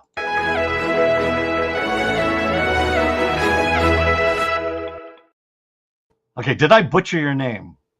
No, it was pretty good. All right, thanks. Thanks for joining us. Hey, so I saw Sniper: The Last Stand last night, and of course I went to IMDb and realized, wow, you've directed some pretty incredible films. Let me start by asking you, what is Sniper: The Last Stand, and how did you become a part of the project? Well, Sniper: The Last Stand is the 11th installment of the Sniper franchise, the Sniperverse series of action films that have been around since 1993 with the first Tom Berenger film. And I was invited to come on. I think Sony Pictures talked to a bunch of directors when they were preparing this new film, The Last Stand, and I ended up getting the job. I was very excited about it. It stars Brandon Beckett, who's the leader, or the character Brandon Beckett, who became the lead character in the fourth film. And it's just a big, huge action, fun ride from beginning to end. Yeah, I mean, I'm curious, but would, in the press notes that I got, you're the first woman to direct the franchise. But I feel like, you know, for me to ask the question of, well, what is it, a woman's take? But I feel like it's more, you took it more like as an action film. Can you talk about that? What was your approach when you finally were given the directorial role? What was your approach to how you were going to make the film? Well, I knew the franchise and I'd seen the films and loved the films, but I was really, I think, a fan of maybe the earlier tone of the films that were more focused on the military exploits of the sniper or the sniper's son, or the missions where they would go to foreign countries and have to be undercover and establish the overlook. And the last few films have been more of an ensemble piece, and they've had a lot more comedy in them, and they're really great, and they have lots of fans too. But I really wanted to do something a little grittier and a little darker. Mm-hmm. And luckily, that was the vision of the writer, Sean Wathan, as well. And he wrote this very gritty siege film about, our snipers being trapped in a fortress and outnumbered, surrounded. And it's an incredible siege story with battles from, beginning to end as they try to save themselves, being in this kind of, last Alamo situation. Mm-hmm. And one of the aspects of the film that stood out to me was it is that kind of military attitude. We're here to do a mission. We're here to carry out orders. And even though you don't know why you're doing what you're doing, your job is to carry out those orders. And I don't think I've seen that in a long time in military films. Well, it has been a theme through the whole Sniper series, this contemplation and exploration of what is it to be a soldier, what is the price of being a soldier, what are the rewards, and what are the realities of being a soldier. And there's lots of wonderful subtext and dialogue and conflict about this topic between the characters from movie to movie. So it was nice to have this script come back to that world and really explore what motivates Beckett and what motivates the other soldiers who serve on this mission. Yeah. By the way, if you have questions, we have over 1,700 people watching us. So if you have any questions, yeah, if you maybe Danishka can answer a few for us. The other thing is, I was looking at your CV, and you did like Slumber Party Massacre, I believe that was the name of it. The remake. Remake, yeah, the remake, yeah, not the first one. Original. And you have a background in horror, I should say that. I guess the big question is, what are the similarities and differences between directing and shooting a horror film versus a paramilitary action film like this?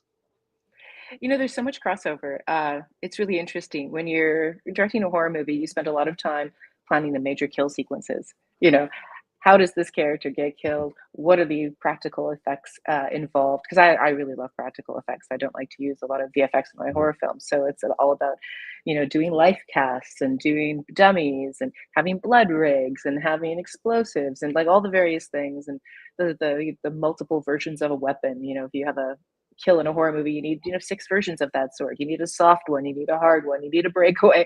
So it's really kind of a puzzle of putting together all these pieces to create the impact that they have on the audience, the terror, the surprise. Action's really similar. It's like, okay, I'm going to blow up this Jeep. How many Jeeps do I need? What angles can I use? How many rehearsals can I have? How big does my pyrotechnical team have to be? It's also this kind of puzzle, except the impact you're getting is terror. It's trying to get the audience's heart pounding. Yeah, and so one difference I can tell though is I think in this movie your light budget was higher. And my background budget was higher, and my pyrotechnic budget was higher. Yeah, and I had a huge army of armorers, for gun safety and reloading guns. So yeah, it was a scale up for me, which was really thrilling. I've been doing all these wonderful contained horror movies with smaller casts, and suddenly I'm in a 400-year-old fortress on the other side of the world, and I'm blowing it up. So that was kind of cool. Okay. I have 2 more questions for you, and then we'll go to the chat. So, chat, if you have Actually, I have a quick question. Oh yeah, go ahead. So I know with things that have happened recently with like Alec Baldwin, Rust, the whole deal.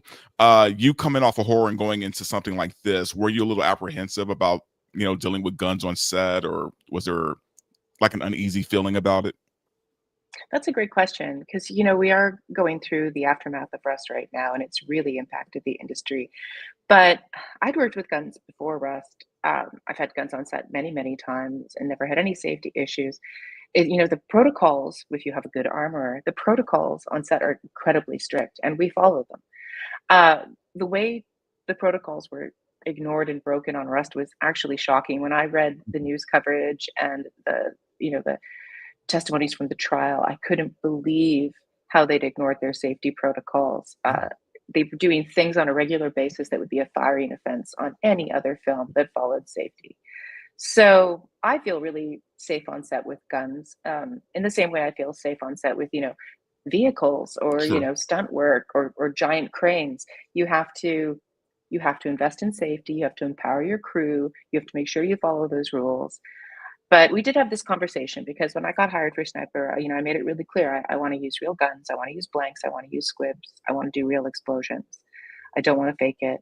I feel you can't have a 90-minute fortress battle and not have real gunfire. Right. What's the point, right? So we did have real guns. We used thousands and thousands of blanks. We had a massive team of armorers keeping us safe, and we had no incidents at all. Yeah. So, I think maybe can you speak? Because you probably dealt with a lot more guns in this movie than you have in past movies. Yes, I have so many guns. It was kind of funny. I did a little video on TikTok where I was showing myself just walking through the guns shop with the armorer's gun shop, with the racks and racks and racks of guns that we were choosing, and then TikTok banned my video. Wow.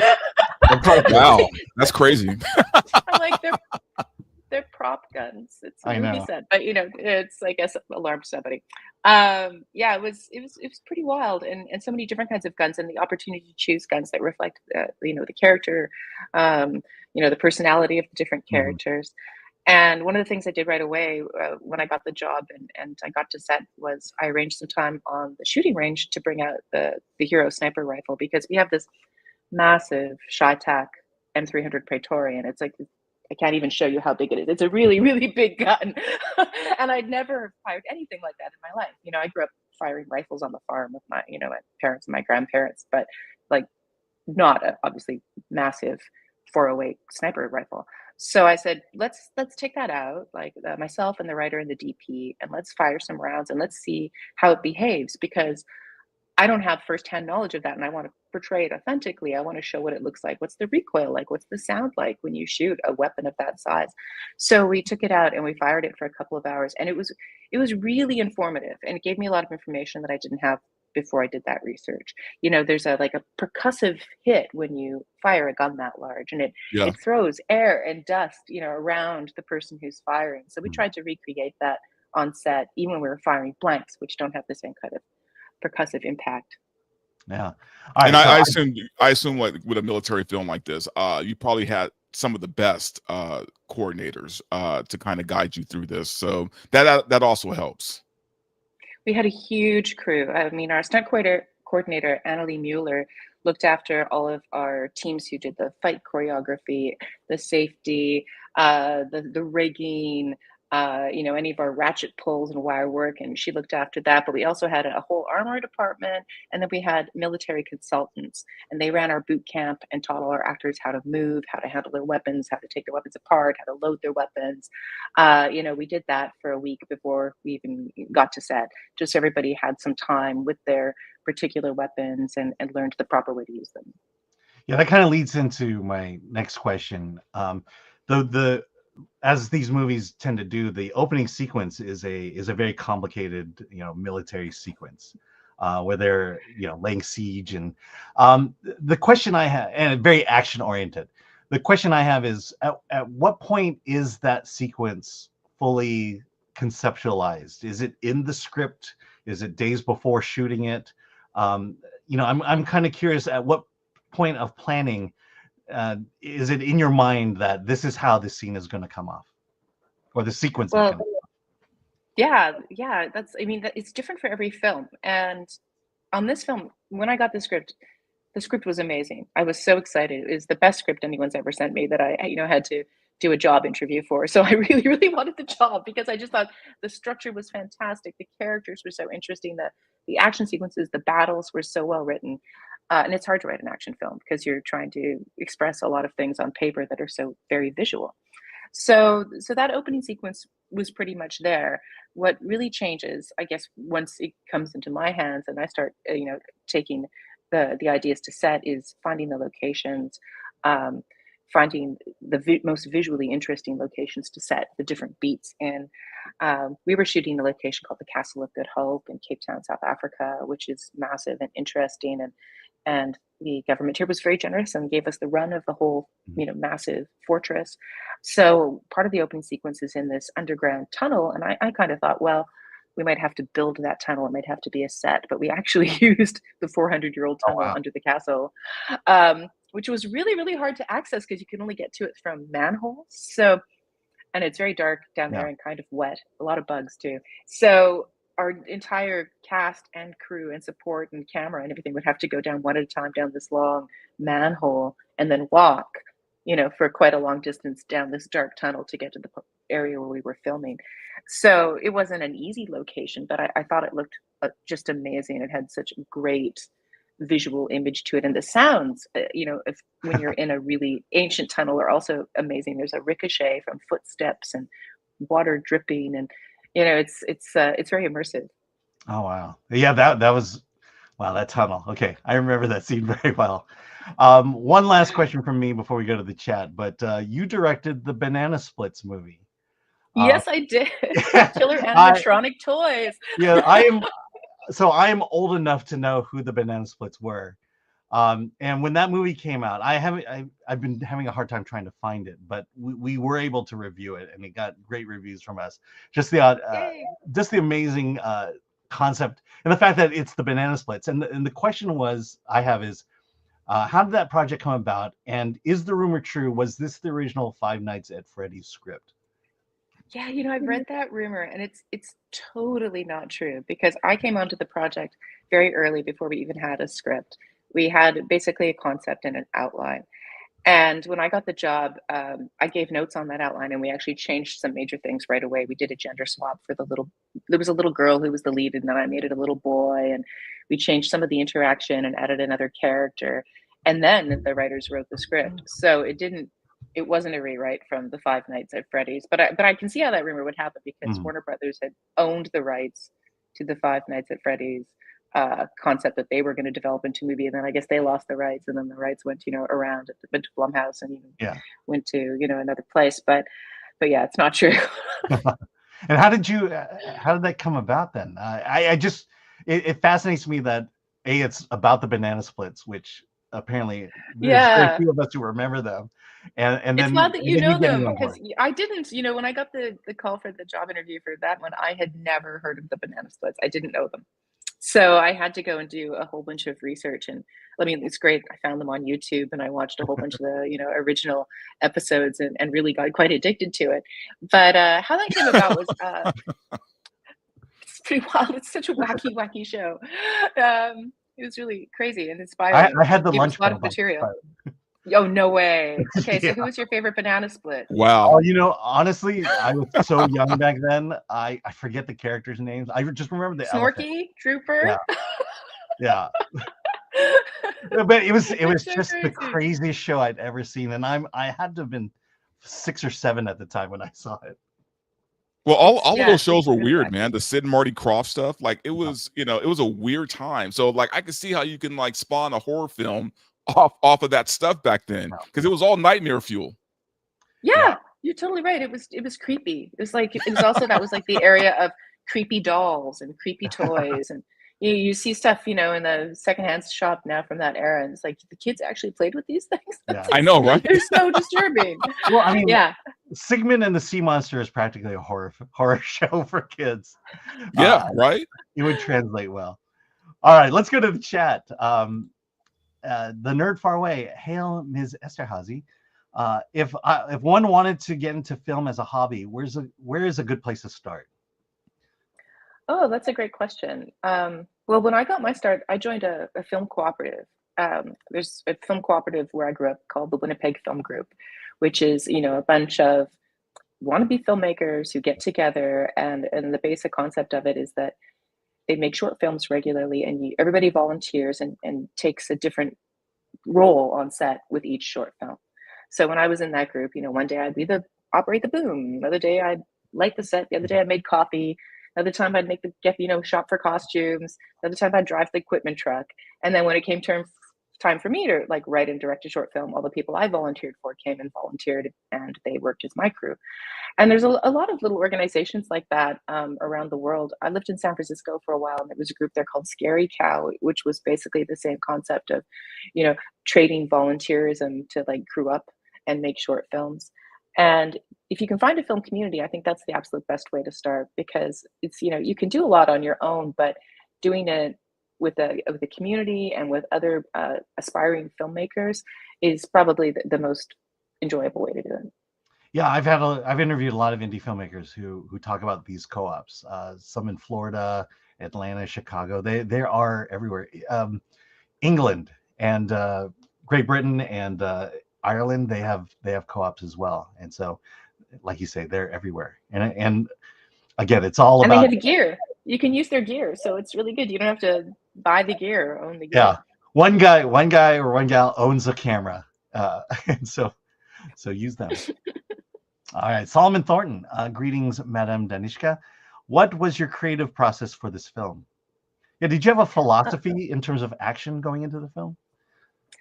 Well, I knew what I liked from action, and I knew what I wanted it to look like. So on most of my films, I actually usually start with a color palette.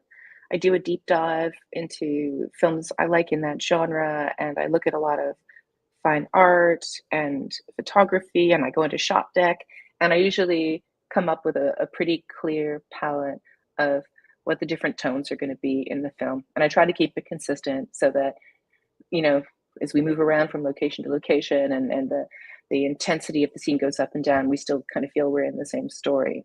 So I started there. And then I really looked for locations that I thought were deeply cinematic, that would really elevate the story and really make it feel like a big story. So one of the big locations we found that I really loved was an old abandoned brickworks factory that's been out of business for decades and is falling apart and has holes in the roof. But it was absolutely massive and dusty and in the middle of nowhere. And we booked that and used that as our rebel base where our Phoenix Rebellion is planning for this mission. And we built all the things we needed for their training facility, their hidden training facility in this old brick factory. And finding places like that really make a huge difference. One of the locations that I found that I think really elevated one of the scenes was we have a very big fight sequence in the film with this character named Hera. It's like it's like the end of the second act, and they're out of our heroes are out of ammo and they're overwhelmed and they're running out of weapons to use, and she gets chased into this corner and she's surrounded by these militia and she has to fight them hand to hand. And in the early drafts of the script, it just said she's in a courtyard, and we found a couple different courtyards at different points that looked like they would be okay, but we didn't really find something that just really made the scene memorable. And then we were scouting again one day and we found this sort of derelict fountain in the castle that used to be, a beautiful water fountain, but it hadn't been full of water for a really long time. And I thought, wow, that could be pretty interesting. So I grabbed my stunt coordinator, Annalie, and we had a look at it. And she said, it doesn't have to be operational. You don't have to repair this fountain, but you don't want it totally empty either. She said, if we just fill this massive fountain with, a quarter of the water that might be in here, it'll make a fantastic setting for the fight. So she then brought her team in there and re-choreographed the whole fight to embrace that location. And it's probably one of my favorite scenes in the movies because I think it just turned out visually really fantastic. And that's part of the really fun process of directing is, hopefully you've already got a great script, but then you take it and you find the visual elements that make it even better. Yeah. It's the one of the few non-gun scenes, and it's quite impressive. Yeah. Tactical axes. Oh my gosh! All right. Hey, it's me in HD, Ms. Esterhazy. What of the thought process making a sequel to a long-running film series? You said this was the 11th. Is 11th? No. Is there a thread that still continues on, or what is the thought process? Yeah, absolutely. I mean, it's still following the Beckett family, and it's still dealing with the same themes. I think I would have been more intimidated by joining such a long-running franchise if I hadn't done the remake of Slumber Party Massacre. Because when I did that film, as a horror fan, I knew the original and really loved it, and I knew a lot of people who really, really loved it. And that to me was like a really intimidating reimagining, because I wanted to make a version of that horror movie that would satisfy the fans and speak to all the things that they loved about the original movie, but that would, bring it into the 21st century and update it and make it less egregiously sexist. But still really fun. So that was like a really tricky puzzle for me, remaking that film. And it turned out in a way I was really happy with, and the fans really loved it. We had our premiere at Fantastic Fest, and the crowd went crazy. So that, I think, gave me the confidence when I got the call about Sniper, that I could take a franchise with a big fan base, and that I would respect the fans and listen to them and try to find ways to engage with them while still updating the material. So the question then I have is, why don't other remakes do that? Why do they not consider fans?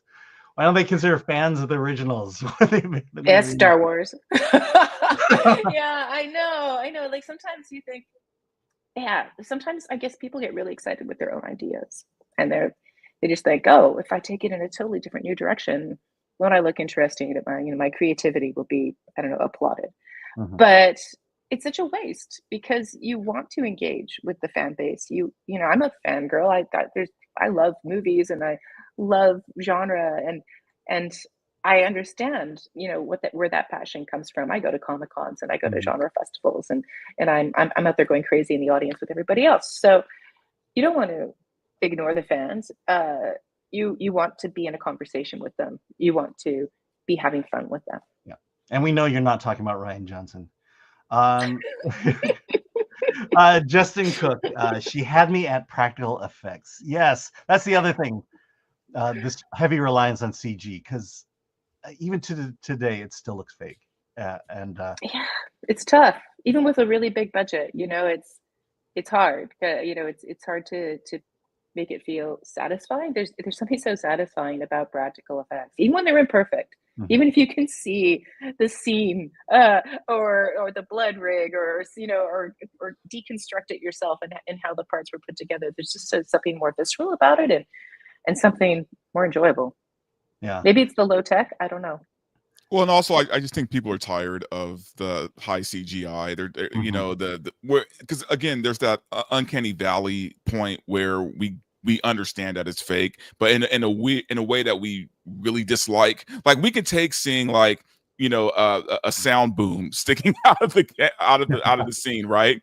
But there's something visceral about the fake CGI that kind of takes us out of the film. So I'm totally with you on that. I love practical effects. I wish we used them a lot more, like we did back in the 80s and 90s. So yeah, they're very satisfying to work with too. They're just incredibly fun on set to put it together. And when one goes off really well, there's such a high. Everybody on set is applauding. Everyone is high-fiving. When a really complicated practical effect is successful. When you have a crew feeling like they did something amazing versus a guy sitting at his desk in front of a computer. Yeah. Yeah.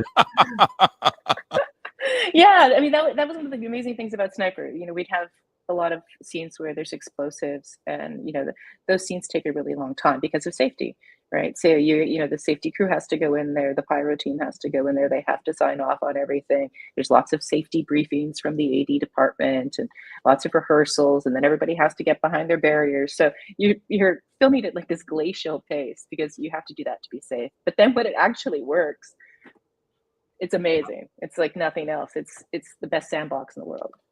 All right. 3 more questions. Lord Thoth, that's it. A good armorer.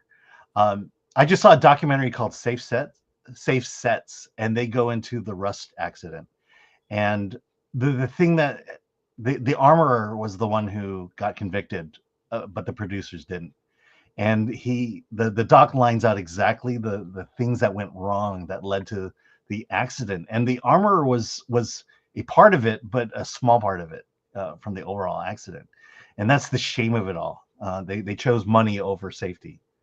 And yeah, it's a real shame. And it's funny. It's you don't need money to be safe. The very first feature I ever made, it was called Blackfield, and I shot it in Canada. I wrote it and directed it. We had $500,000. It was like not a big film, and I had some gunfire in it, and so I used the local armorer. His name was Dave Brown. He's still there, and he was the biggest badass. He would not have any safety sloughed. He, set down the rules. He came to our little independent film set, and he was like read us the law. And I learned immediately, okay, when you've got guns on set, this is how you behave. Yeah. And it was completely safe. Again, low budget. So there's no reason to ignore safety. It's a huge mistake, and people lost their lives because of it on Rust, and that is ridiculous. Nobody should die to make a film. Yeah, absolutely.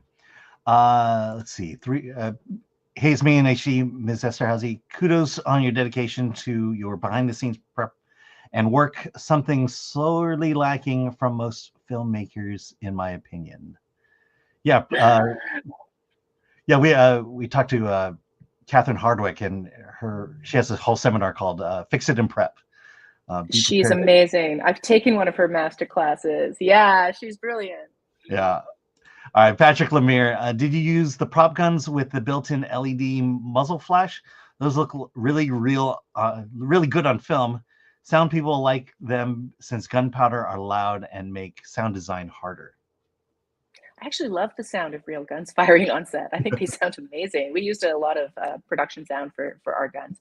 We didn't have any LED muzzle flashes. We had probably 90% of our guns were working guns. And one of the great things about working guns too is, when they fire, you see them cock and you see the cartridge fly, and there's an actual wonderful real muzzle flash. So there's nothing quite like them. For some situations, that's not safe. So we did have some VFX muzzle flash, but we didn't use any LED. All right. And then last question from Bush and Ryu Cat for 5. For Danishka, host and chat, do you think the original Alien film more of a horror or sci-fi? I think it's sci-fi because elaborate set and alien design.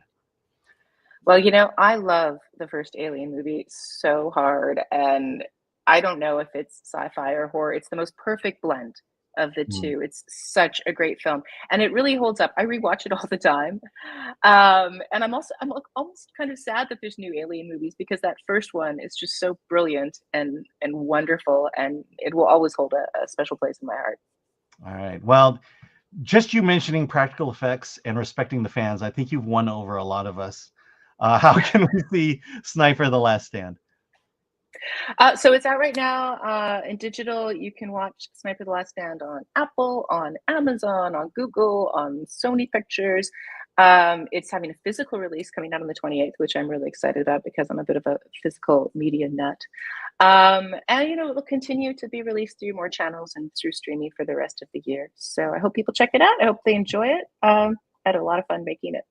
Yeah, and believe me, we had a lot of fun interviewing you. Thank you. You were more than gracious, so thank you for joining us.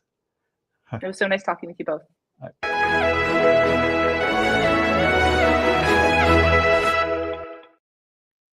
All right. Well, thanks, Danishka. Yeah, that was great.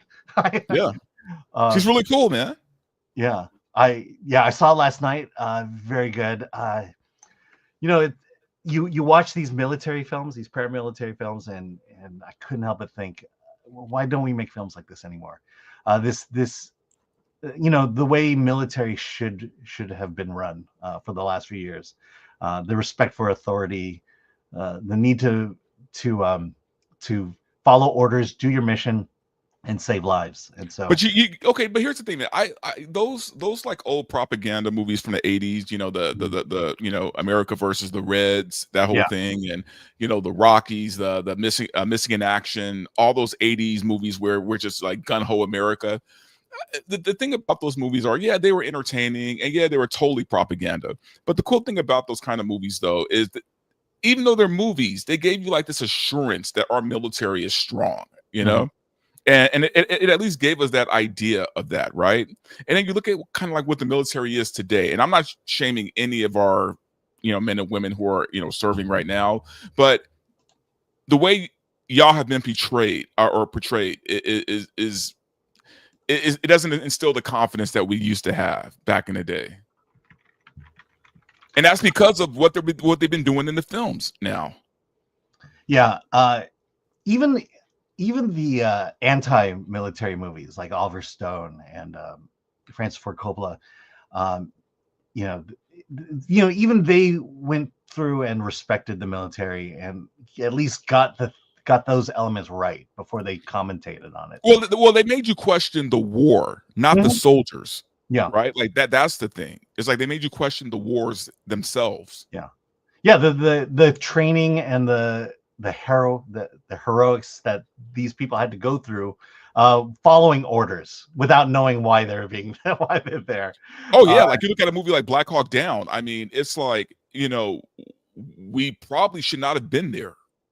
You know what I mean? We shouldn't have been in that area. We shouldn't have been, but it wasn't the fault of the men and women serving, right? And the movie did a great job of kind of showing that. And I think, I just feel like today, man, like, the way the military is portrayed and especially with social media, I kind of wish we get back to just showing strong, soldiers in the field.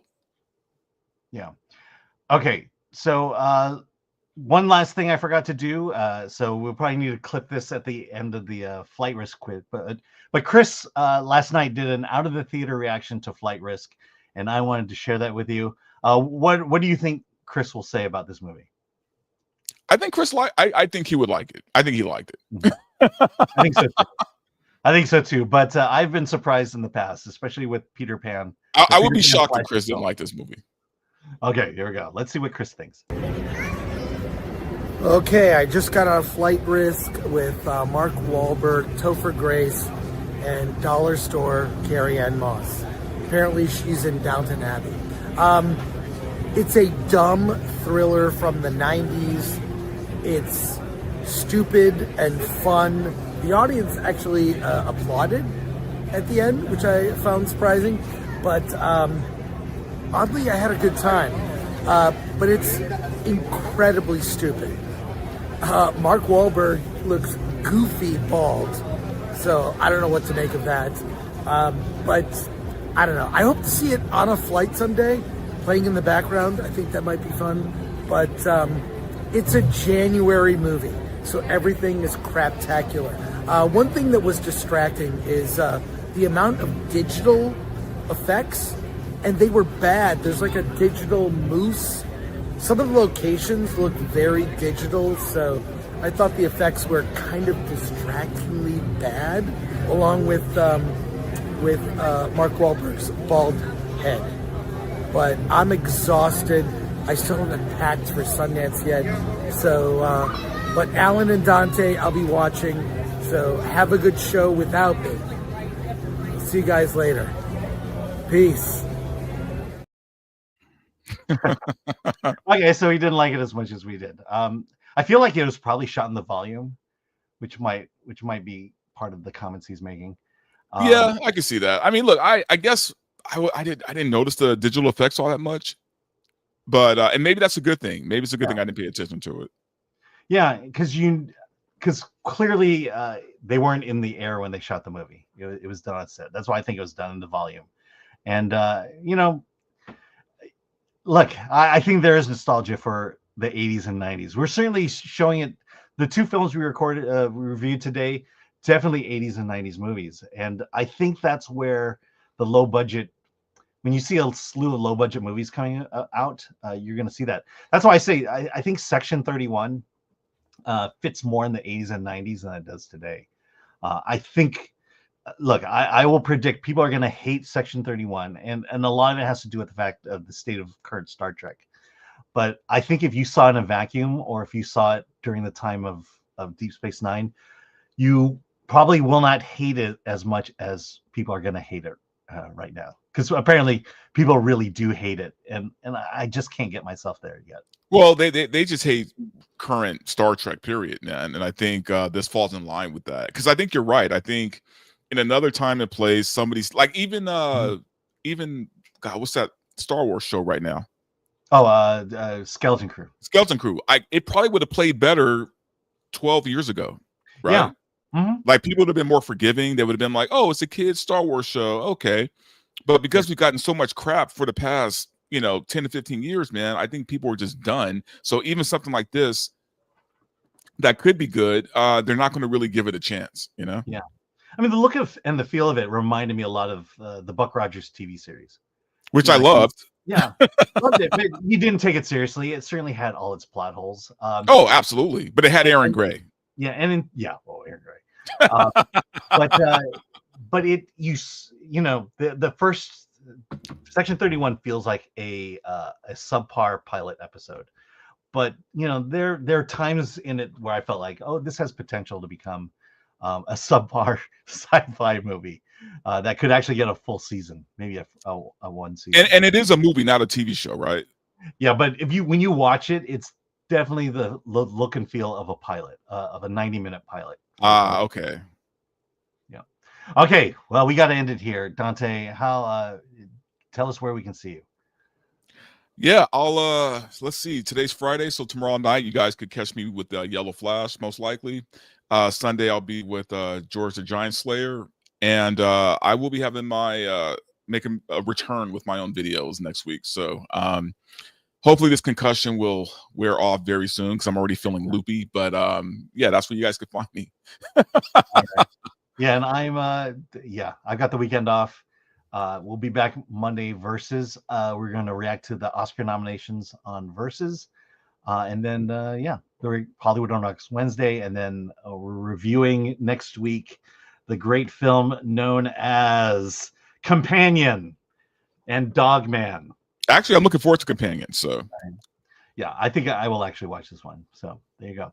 All right. So with that, again, I got to get these things set up ahead of time. With that, let's get out of here.